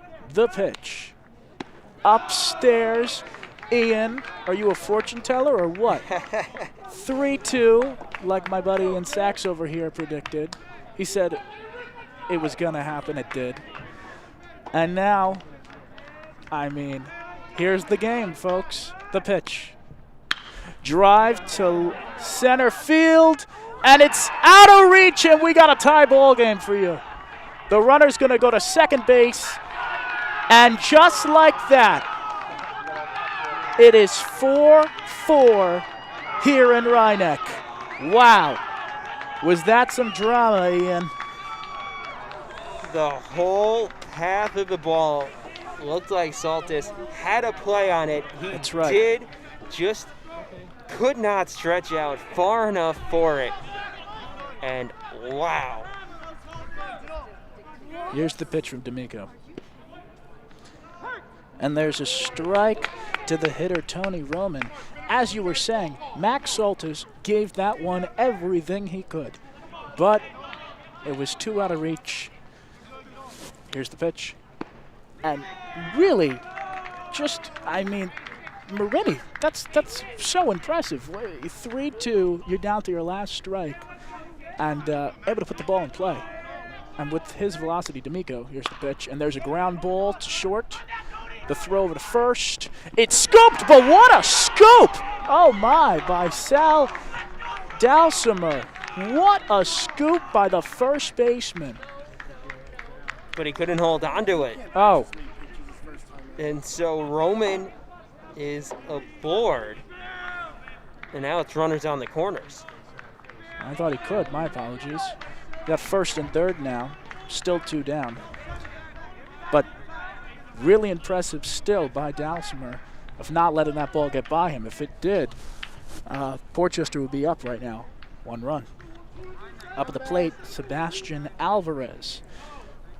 Rhinebeck needs D'Amico to get out of this inning. And that one's low, 1-0. So that way they can have the tie ball game heading into the bottom of the 7th inning. And the runner's just gonna, and the throw goes over to third, safe. So second and third. That was a smart move by the runner at first in Roman. He just started walking over to second base. They had to make the throw, and D'Amico had to make the throw. And quickly, the infielder, Janowitz, looked the runner over in Marini back to third. Second and third now, 2 outs. The pitch, upstairs.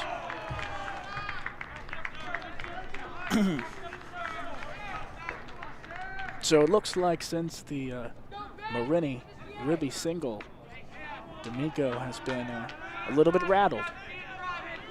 Here's the pitch. Upstairs. Again. Go, Benjamin. Come on. Bear down. Go, Ben.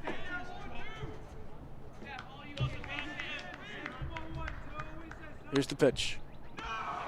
And that one's, and the runner's coming home, and it is out! huge! He's out at the plate! Whoa!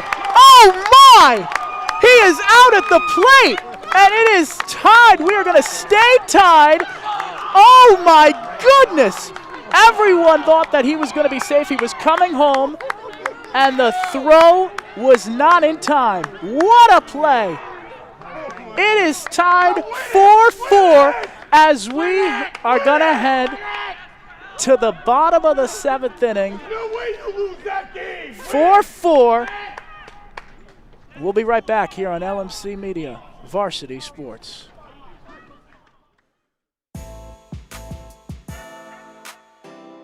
The LMC Media production van is a fully equipped mobile production unit. This custom-built van has cutting-edge professional video and telecommunications technology, high-definition cameras, and accommodates a full production crew. Interviews and events can be easily live-streamed from remote locations to the LMC cable channels and social media. This mobile unit allows for broadcasting from anywhere in our tri-municipal community and beyond. Sporting events, graduations, concerts, festivals, parades, and more. The LMC Media production van is ready to go whenever you need it.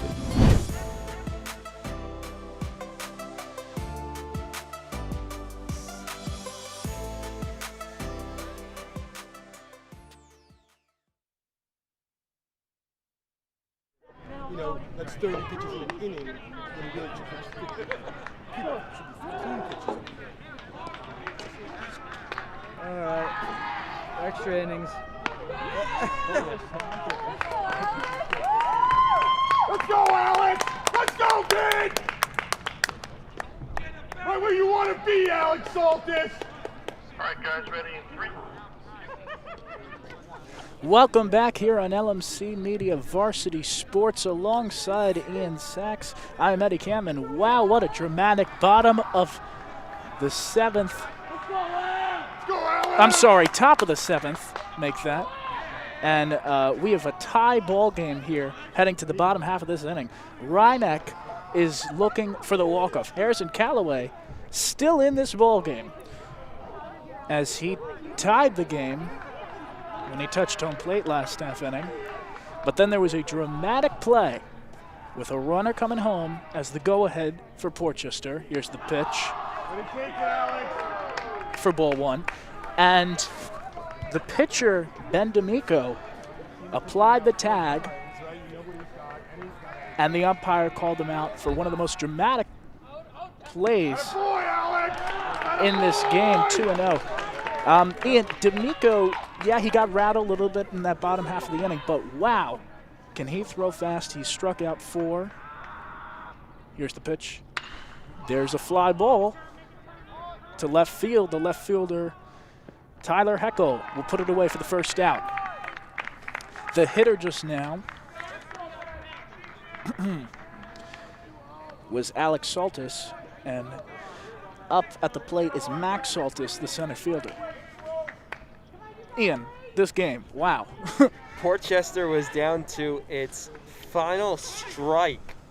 Had a 3-2 count to the number 3 hitter, Marini. And then he delivered with the RBI double to center field. But then he was the one who was tagged out at the plate to bring us to right where we are. Pitch upstairs, and throughout this game, there's been somebody who's been hitting the ball a little bit different than everyone else. When it hits his bat, here's the pitch. There's a strike. When it hits his bat, I mean, yeah, the 2-run double by him earlier in this game, and he's hitting a lot of fly balls out to deep left and deep center field. And right now he's on deck, and his name is Ben D'Amico through 2 innings. There's a ground ball foul through the top of the 6th, top of the 7th, giving up 1 run, the tying run, and 4 strikeouts. He's on deck right now with 1 away.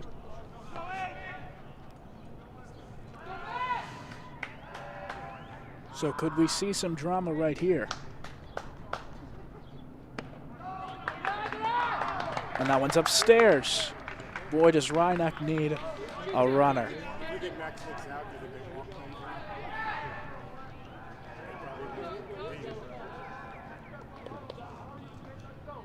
Here's the pitch. Popped up to shallow right field, and the right fielder, Gavin Lador, will make the play. For out number 2, I wonder if they intentionally walk D'Amico right here. I think so. D'Amico has hit the ball well today. Had the 2-run double back in the first inning. Check that, maybe not. I don't think they are. I just saw right there Sean Burke telling the outfield to go back. They're going to face him. Here's the pitch from Callaway. In there for a strike. You see Heckel out in left field, all the way on the hill, just about 2 or 3 feet in front of that fence. Swing and a miss, 0-2. D'Amico wants to do a big hit right here as well. The umpire wipes the plate off. Callaway with the perfectly timed off-speed pitch. Ball. D'Amico was way out in front of it. Here's the pitch from Callaway to D'Amico, coming up 0-2. 2 outs, bottom of the 7th inning.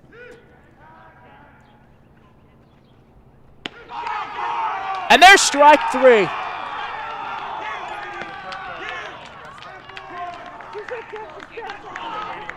So,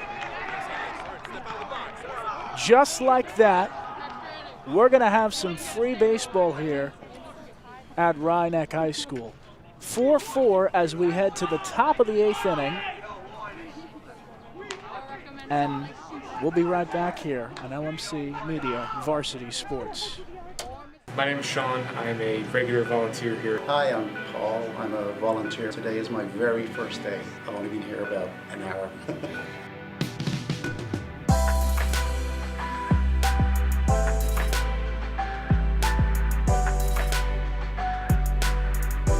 LMC just provides a lot of opportunities for volunteers. This was the first opportunity I've ever had to be like in a professional news setting. I've learned on camera, I learned post-production, I've learned everything that I could possibly learn about the world of TV and production in general. Everybody is extremely outgoing and very helpful. I think everyone seems to have a good time when they're making the show or behind the scenes, so it's a very friendly, like, positive environment. Every time I would come in, it would just be a whole new experience.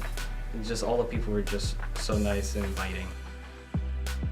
Everybody who works at LMC, they're just great to be around. It's a great laugh. It's, it kind of feels like a family.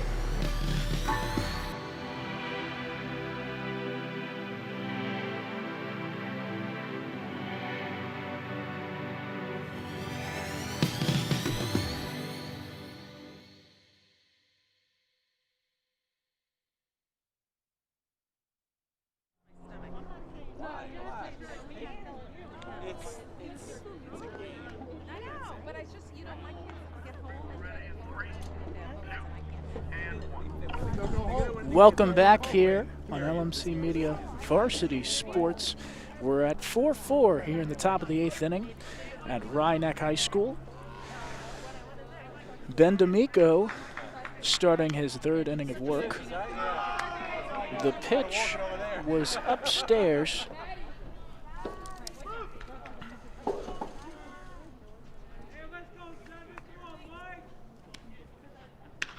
And there's a pop-up, and it's off the glove of the second baseman, Janowitz. That was hit by Mike DiCrescenzo, the first baseman for Portchester, and they have a runner on now with no outs. Tough grab for Janowitz. Ball hit over his head, had to stretch out for it, and just off the end of his glove. D'Amico's throw, and there's a swing and a miss. Fastball is definitely fast in with Ben D'Amico. 0-1 now to Nick DeRazio, the 3rd baseman. And he swings, fouls it off. 0-2.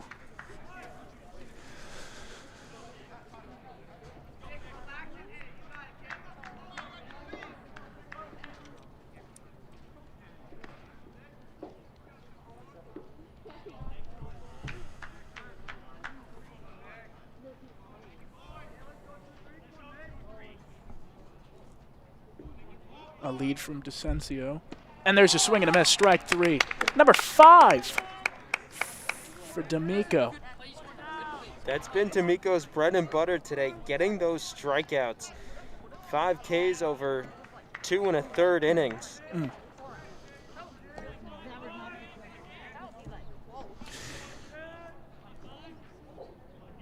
The pitch from D'Amico. That one's popped up to the right field.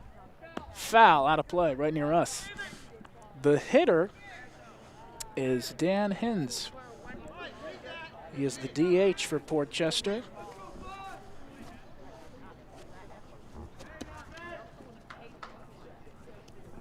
Runner leads off first. The pitch, upstairs. And LaDon looks over. All right, and here's the pitch. Swing and a miss. D'Amico's starting to get his swing and miss stuff back.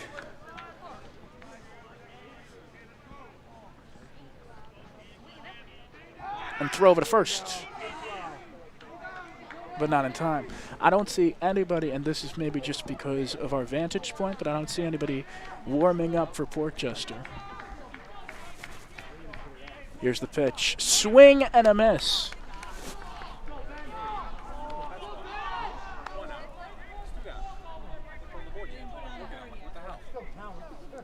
So 2 down, and that's 2 down. Everyone was confused for a second. But that's 2 outs, and that's 6 strikeouts now for Ben D'Amico. That's the most of any pitcher in the game, and D'Amico has thrown the least amount of innings. Here's the pitch. And that one's upstairs. The throw from LaDon. But the ball was dropped by the first baseman, Sam Dowsemere. Check that. The runner is Mike DeCrescenzo. He leads off first. He's the first baseman for Port Chester. The throw over again, D'Amico, making sure that DeCrescenzo doesn't get any ideas. A lead now.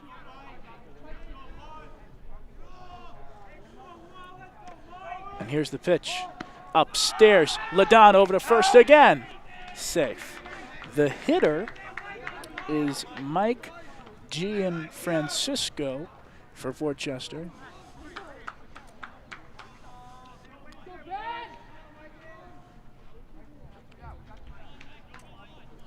Here's the pitch. Upstairs again. Oh, but that's going to be called a strike because the bunt was shown, and he didn't hold back.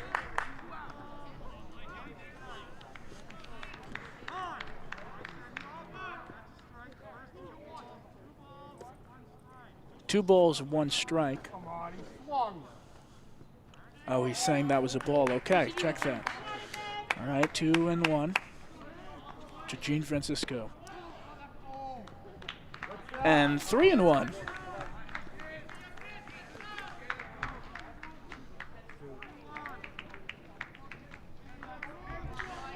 Runner leads at first. The pitch. Ground ball, hit to the shortstop, but it's out to center field. The pick couldn't be made by Saltus, and it goes to the other Saltus in center, Max. And now it's first and second with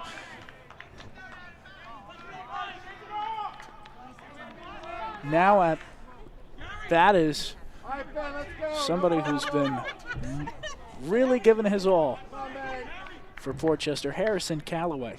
He was the tying run. He tied this game 4-4 when he hit home plate.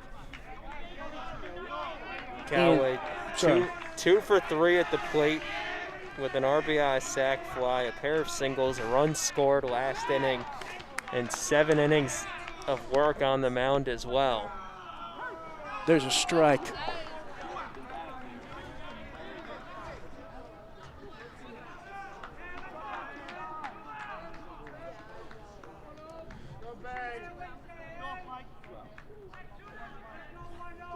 Here's the pitch from D'Amico. Swing and a miss. That one was upstairs, but Callaway chased, and now it's 0-2. That was a timely placed out the strike zone pitch from D'Amico.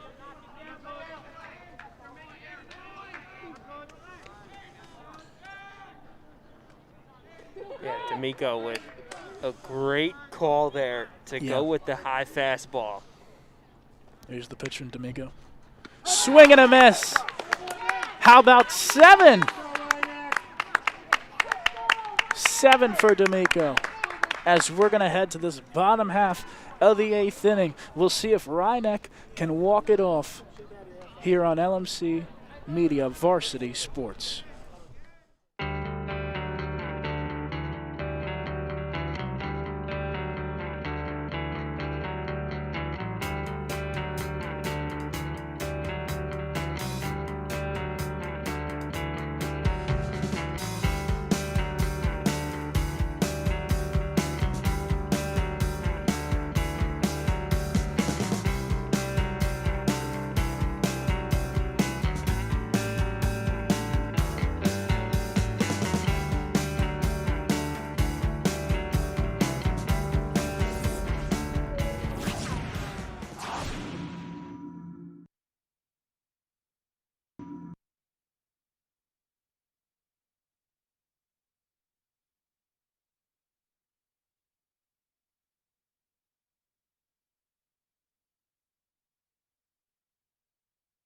Under a quarter tank.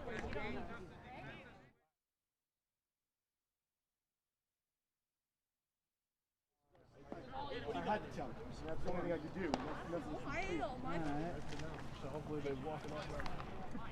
And I have no other time to do it. I can't tell them I'm about to send them out.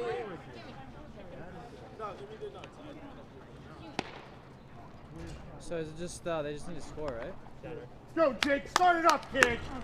I'm the biggest supporter for this team. Yeah, they scored good, but healthy. They win?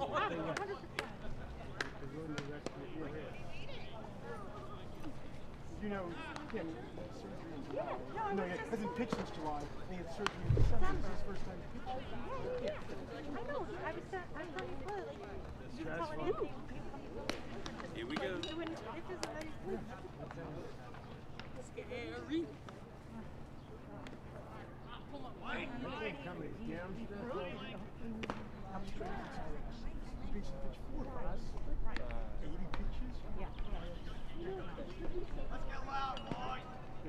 Hopefully he doesn't get there, but I had to do it then. Wait, yeah. What am I going to do? It's coming out, right? You know, I'm not a naysayer. I'm not saying they're not going to win now, but I had no other choice but to do that. Yeah. No, absolutely. I'm not very excited. Like, if in the event that you don't have a walk, right? I mean, yeah. I mean, let's go, Jake! Let's go!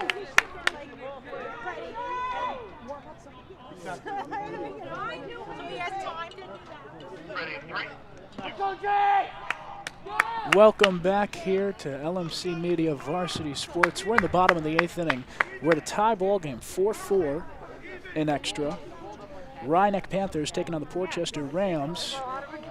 And we have a pitching change. Tony Roman That's it, Jake! Come on, Jake! throws ball 1 to the hitter, Jake Ladon. Roman takes over for Harrison Callaway. Callaway now in center field. The pitch from Roman. That's it, Jake! And there's ball in. Really impressive stuff from Harrison Callaway today. Callaway really settled in, pitched the 7 complete innings, gave up 4 runs on 6 hits, walked 2, struck out 5, and did not allow a hit over the last 4 innings. 2-1 now to Ladon.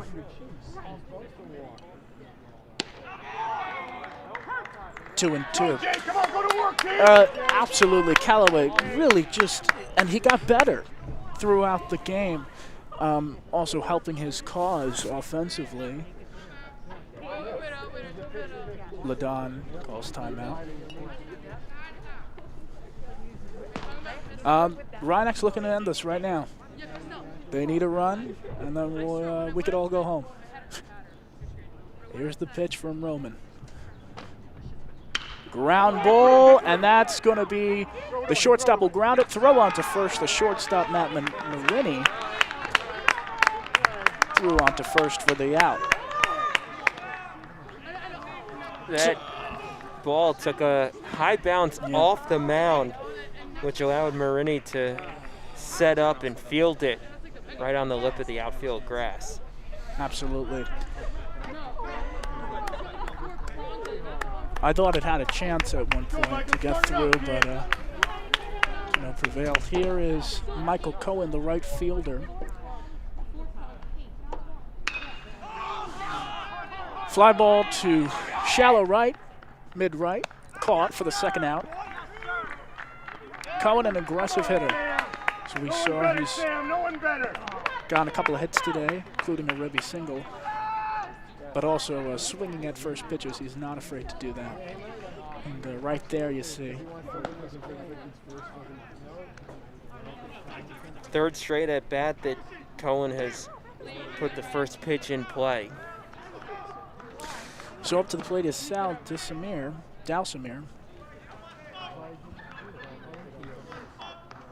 The pitch. Ball one.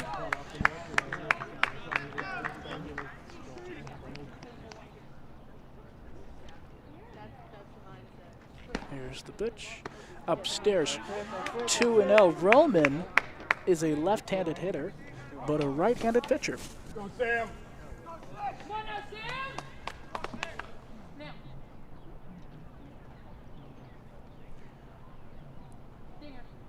Reno. 3-0 now.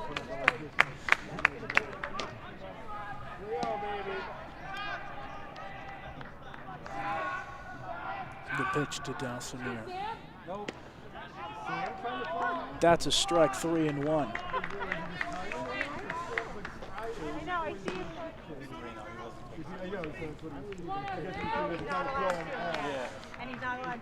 The 3-1 heading from Roman is in the dirt. Ball 4. So now the winning run will make his way over to first base. And the hitter, I believe this might be a pitch hitter maybe, number 10, is Matt Ryan. Pitch hitting in that DH spot. That's there's been a couple of pitch hitters in that spot. That was originally, oh, and then, sorry, there's timeout happening right now. Yeah, this 8th spot in the lineup, it was Christian Frabasile who started the game as the DH, and then he only got one at bat. Then Cooper pinch hit, Nietzsche pinch hit, and now Ryan. Coach for Portchester, Sean Burke, having a mound visit with Tony Roman.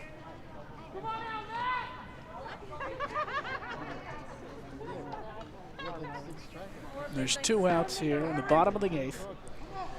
The winning run is at first base in Sam Dowsamir. The hitter is Matt Ryan, left-handed. Here's the pitch. Popped up. First base side, but no, cannot make the play. Make all the difference. Come on, take advantage of that, Rhinex. This game's won by inches. Let's go.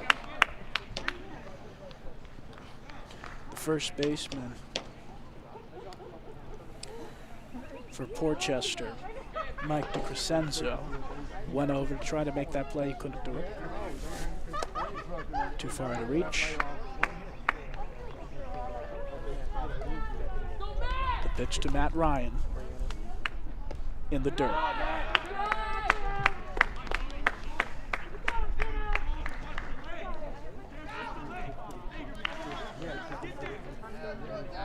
Matt Ryan is listed as a pitcher / infielder for Rhineck. Here's the pitch. Upstairs.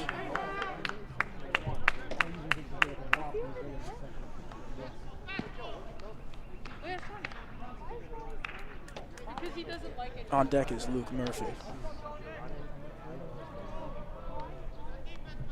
Roman looks the runner at first. The pitch.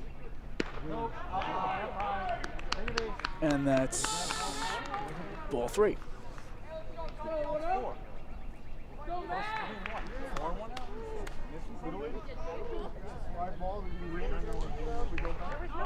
Runner leads off first. It's the winning one. And the pitch to Matt Ryan is upstairs. So first and second now for Rhineck.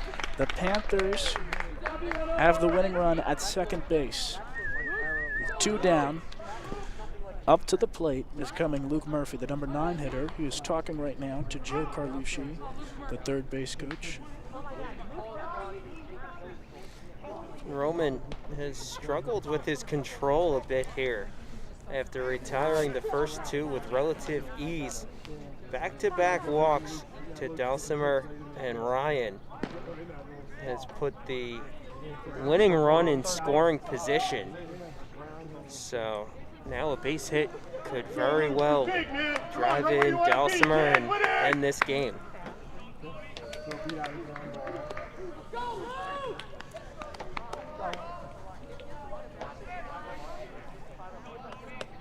Murphy's 0 for 3 today. Here's the pitch. Strike 1. All right, go to work now, Luke.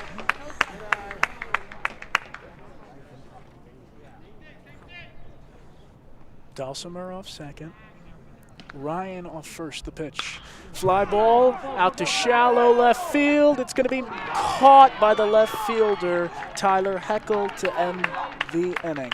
How about 9? We'll be right back here on LMC Media Varsity Sports.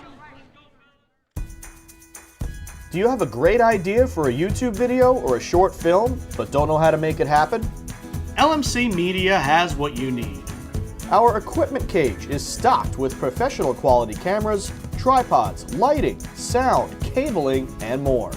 Our 768 square foot studio features a full lighting grid, wraparound green screen, teleprompter, TriCaster, and high-definition cameras. To reserve equipment, contact us at reserve@lmcmedia.org.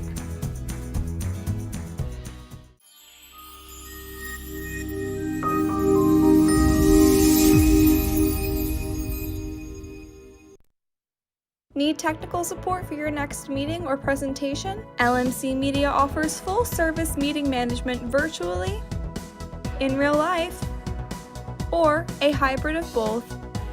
Our staff can run your meeting or webinar, set up for in-person audiences to interact, or provide a professional space for you to stream. Contact us for more information at info@lmcmedia.org.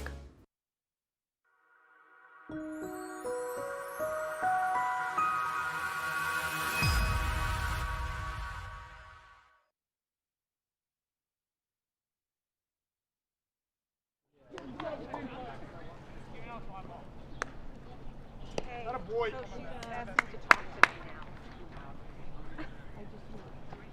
We wanted to be tested. We certainly.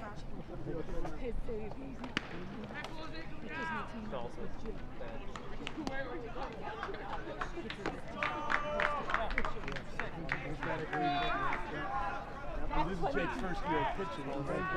This is Jake's first year catching. And this is Jake's first year catching. This is Jake's first year and he's doing it for the team. Catching. Jake is normally a second. But we didn't have another. Guys, Welcome back. Top of the 9th inning here at Rhinebeck High School. If you wanted a dramatic one, we certainly have it for you. Ian Sachs alongside Eddie Cam. 4-4 ball game. Portchester and Rhinebeck and the Rams. Batting here, it is Tyler Heckel, the left fielder. Showed bump, pulled it back in a first pitch ball by Max Saltis. Saltis pitching now, the third pitcher for Rhinebeck. And that's low, so 2 balls and no strikes to Heckel. So with Saltis moving from center field to the pitch, Cohen moves from right over to center, and Jacob Anderson, sophomore, checks into the game in right field. It's in there for a strike. Ben D'Amico is going to stay in this game for his bat. He's going to stay in, move from the pitcher's mound over to third base, and Ryan Abbey is going to take the rest of the night off. Lined right at Alex Saltis, the shortstop. So 1 away. D'Amico began the game at third base. And then when he came in to pitch, Abbey, who started the game, moved over to third. So it brings out Matt Marini.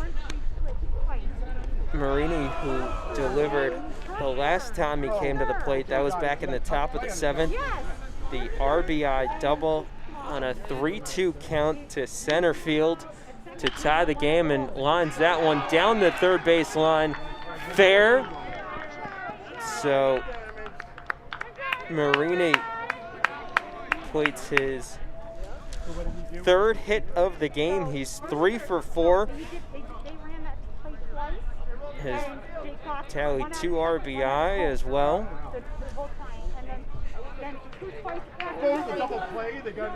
So here's Tony Roman, the center fielder. Turned pitcher. Turned pitcher, right? He came on in relief last inning. So I was like that alone.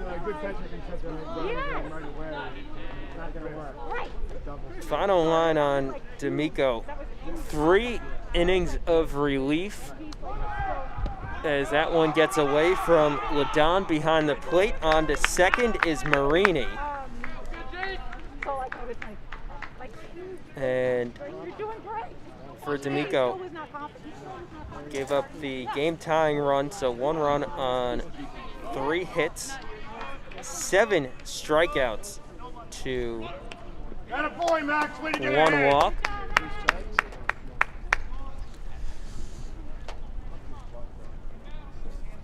Bunt attempt right there from Roman. And at this point, with a runner on second and 1 out, try to bunt him over the third. Swinging away there and fouling it off. Yeah, foul tipped. You know, it's funny, Ian. When the game started today, all the other fields in Rhinebeck had games going on as well. So we head to the extras now in the 9th inning. It looks pretty empty to me. We are the only show in town here at Rhinebeck. Come on, Mac.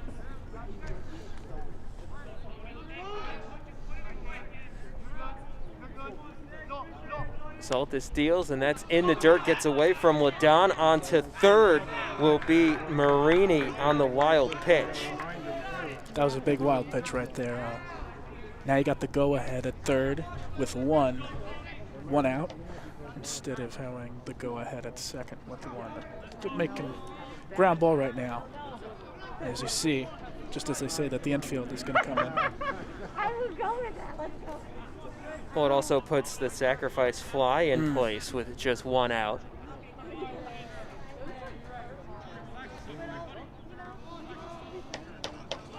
Roman 0 for 4, reached on an error his last time up. He needs a strikeout right here. Saltis steals, and that is lined to left field. Murphy will camp underneath it. Tagging will be Marini. The play at the plate. No play as the throw is high. So Portchester takes a 5-4 lead. This was once a 4-0 ball game in favor of Rye-Neck, and it has been 5 straight for the Rams. Wow, what a comeback. As you said right before the play happened, a sac fly could score the go-ahead run. It was hit to left field. Murphy made the play easily, but then took a second with the throw. Didn't rush it, was trying to get the best throw he could, but with that, the run scored. He needed a perfect throw right there. It was hit deep enough to left to allow Marini to tag. And the throw was a little off target. Now, no balls and 2 strikes to Alvarez. Rye-Neck's going to be looking at a 1-run deficit heading in to the bottom of the 9th inning. Due up for the Panthers will be the top of the order, 1, 2, 3. Fouled back once again, so it remains 0-2 to Alvarez.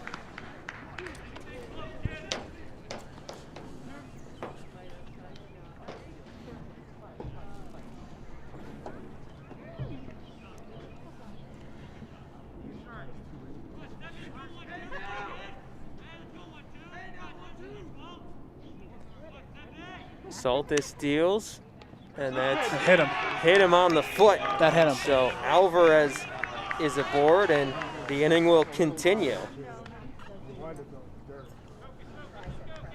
All right, come on. New batter, it's okay.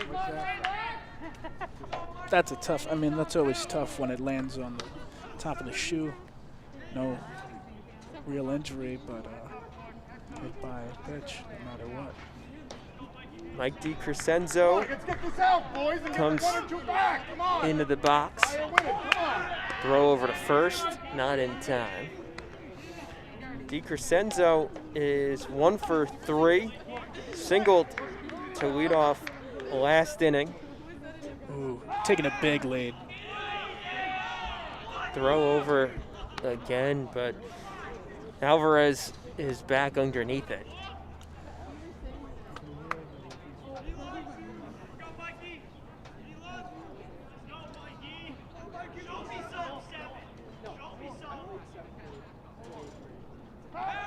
Throw over once again. Ooh. That one was close. Yeah. Wow. It was also low and in the dirt, and the first baseman made a good attempt right there. There he goes. Runner goes, throw to second, not in time. So Alvarez is in scoring position with the stolen base.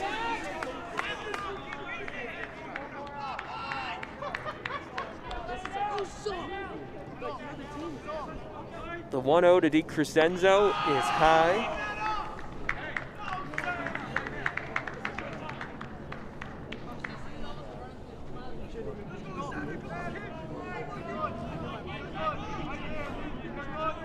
Saltis needs to get the out here. It's a big swing and a miss by DiCrescenzo.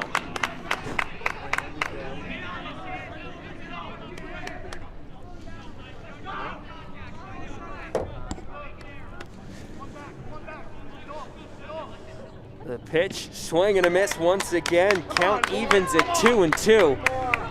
And now Saltis 1 strike away from getting out of the inning. He's adjusted his windup with a runner on second, producing strikes. Ooh, that was tough, the upper part of the strike zone.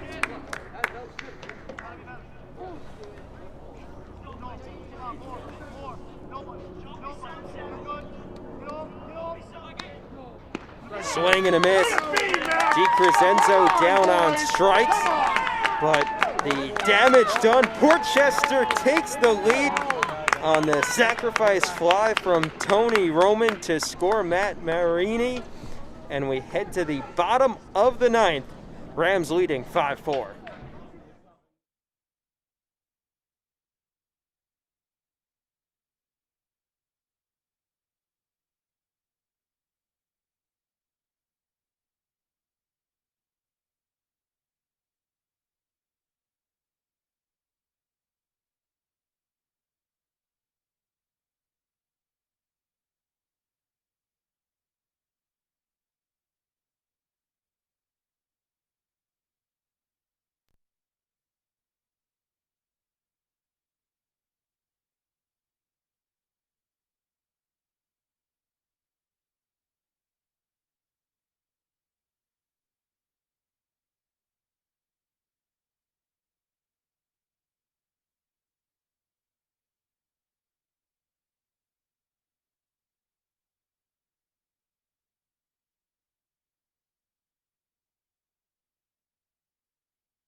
Thank you for watching LMC Varsity Sports.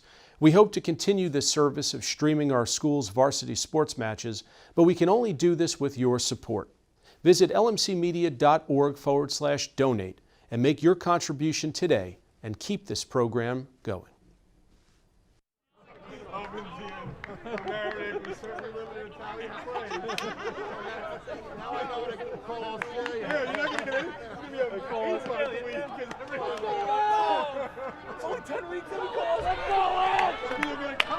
This is what it all comes down to. Bottom of the ninth, top of the order for Rhinebeck, and a first pitch ball to Evan Janowitz.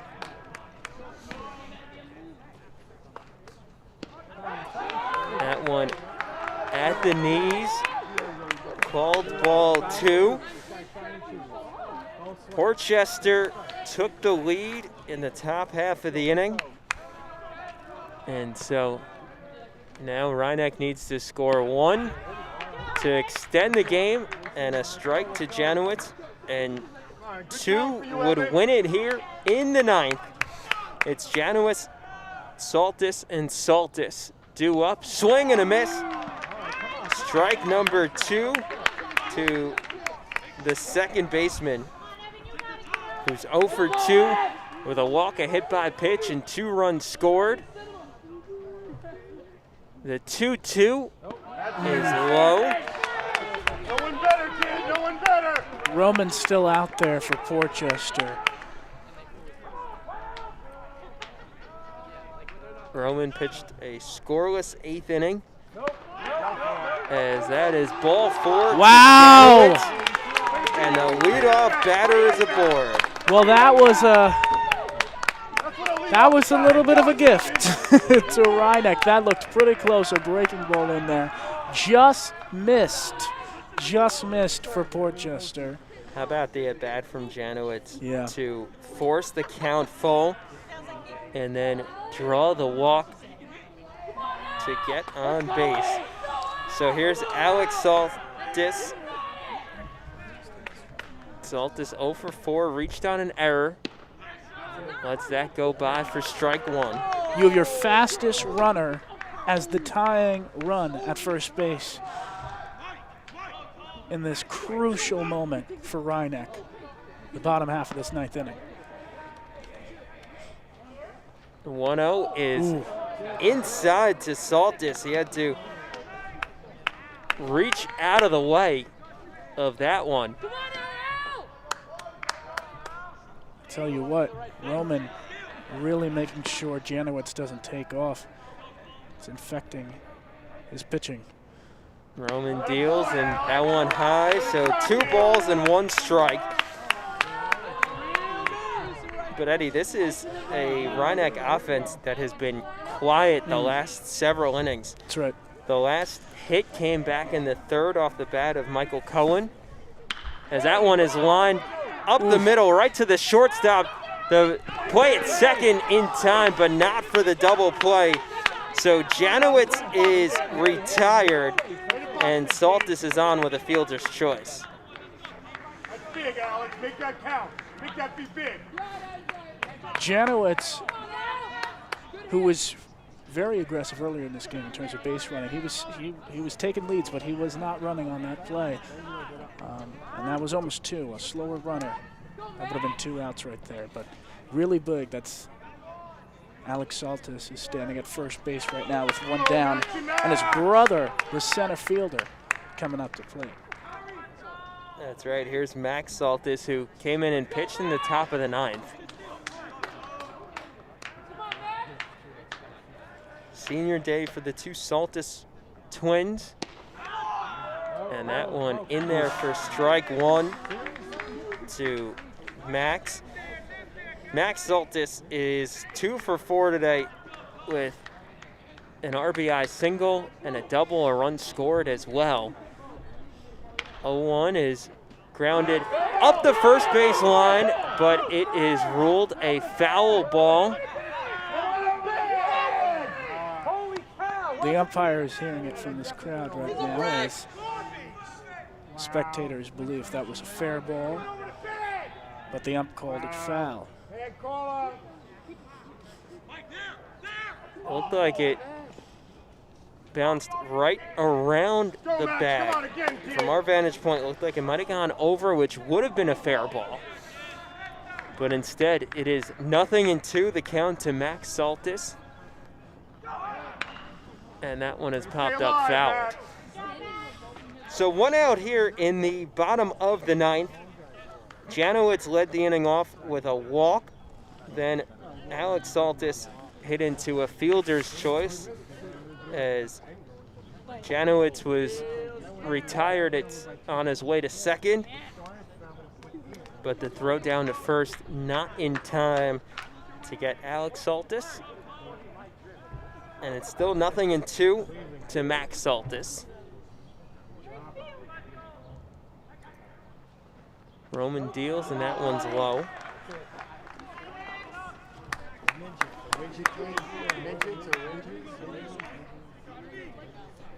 You have to wonder when Alex Saltis is going to take for second. Could it be this pitch right here? Saltis goes, and a swing and a miss. Throw down to second is not in time. So it's a stolen base for Alex Saltis. But Max Saltis retired on strikes. So now Rhinebeck down to its final out, and it is Ben D'Amico. No, it's not. Due up, but D'Amico will receive an intentional walk, so he will move on to first. And no surprise there, as D'Amico delivered that 2-run double back in the first inning, and then had a couple of hard hit balls in his subsequent at-bats. So he is aboard, and it will be Jake Ladon with 2 on and 2 out here in the bottom of the 9th. Rhinebeck needs 1, trailing 5-4. Well, this is the ball game right here. I mean, Coach Sean Burke of the Portchester Rams intentionally walked Ben D'Amico, and now looks like Burke's going out to the mound. He wants to put this game away and defeat the undefeated in Rhinebeck. Eddie, we had a very similar situation back in the top of the 7th. It was 4-3, Rhinebeck leading, and with 2 out, it was Matt Marini up at the plate. He worked the count full and then drove a liner into center field for an RBI double to score Harrison Callaway. Tie this game at 4. showed bunt. Ball gets away. The runners will advance on the play. Wow. That is huge. That was huge, Ian. So on the passed ball, Saltis and D'Amico move up to second and third. So now the game tying run is 90 feet away. And the game winning run is on second. A base hit could win this game. Wow, this is huge. Crazy, this twists and turns that we take to get to this point. Roman deals to Ladon. The catcher Ladon is 0 for 3, reached on a walk, has a pair of ground outs and 1 strikeout. Saltis at third, D'Amico at second, swing and a miss. So now it's Rhynek that is down to its final strike. And you got the pesky Michael Cohen on deck for Rhynek too, but this is the game right here. 1 ball, 2 strikes to Ladon. 2 away, 2 on. Roman deals. And that is just wow. low. Wow. The Portchester side thought that that was the game. The dugout jumped up and down. Yeah, that is huge for Rhynek right there. Can Jake Ladon take advantage of that call? So we'll play on. 2 balls, 2 strikes. And now that one will end the game. So Ladon struck out looking, and Portchester comes from behind to win it in extras 5-4. The game-tying run left stranded at third here in the bottom of the 9th. And Rhynek leaves 2 stranded to end the game. Ian, that was an amazing ball game right there. It wasn't the result Rhynek was looking for, obviously, but it had twisted turns, it had great pitching, it had great offense, it had high velocity relievers, and it had drama. It had drama, Ian. Rhynek will go to 5-1 on the season, losing their first game. Portchester will now go to 3-4. They are a very loud team, Portchester, whereas Rhynek right now is dead silent. Rhynek led 4-0 after 2 innings here, and then 3 runs by Portchester in the 3rd inning. 1 in the top of the 7th to force extras, and then the 1 run on the sac fly by Tony Roman in the top of the 9th, ultimately proving to be the difference maker. Tony Roman gets the win for the Rams, and Max Saltis suffers the loss for the Panthers. Final lines for the 2 teams. Portchester, 5 runs on 8 hits, 1 error. For Rhynek, 4 runs, 6 hits, 2 errors. But the Panthers failed to tally a hit after that 3rd inning, and they fall to 5-1 on the season. That will do it for us here from Rhynek High School, where the Panthers fall to the Rams 5-4. For our executive sports producer Rob Moretti and my broadcast partner Eddie Cam, Ami, and Sax saying so long.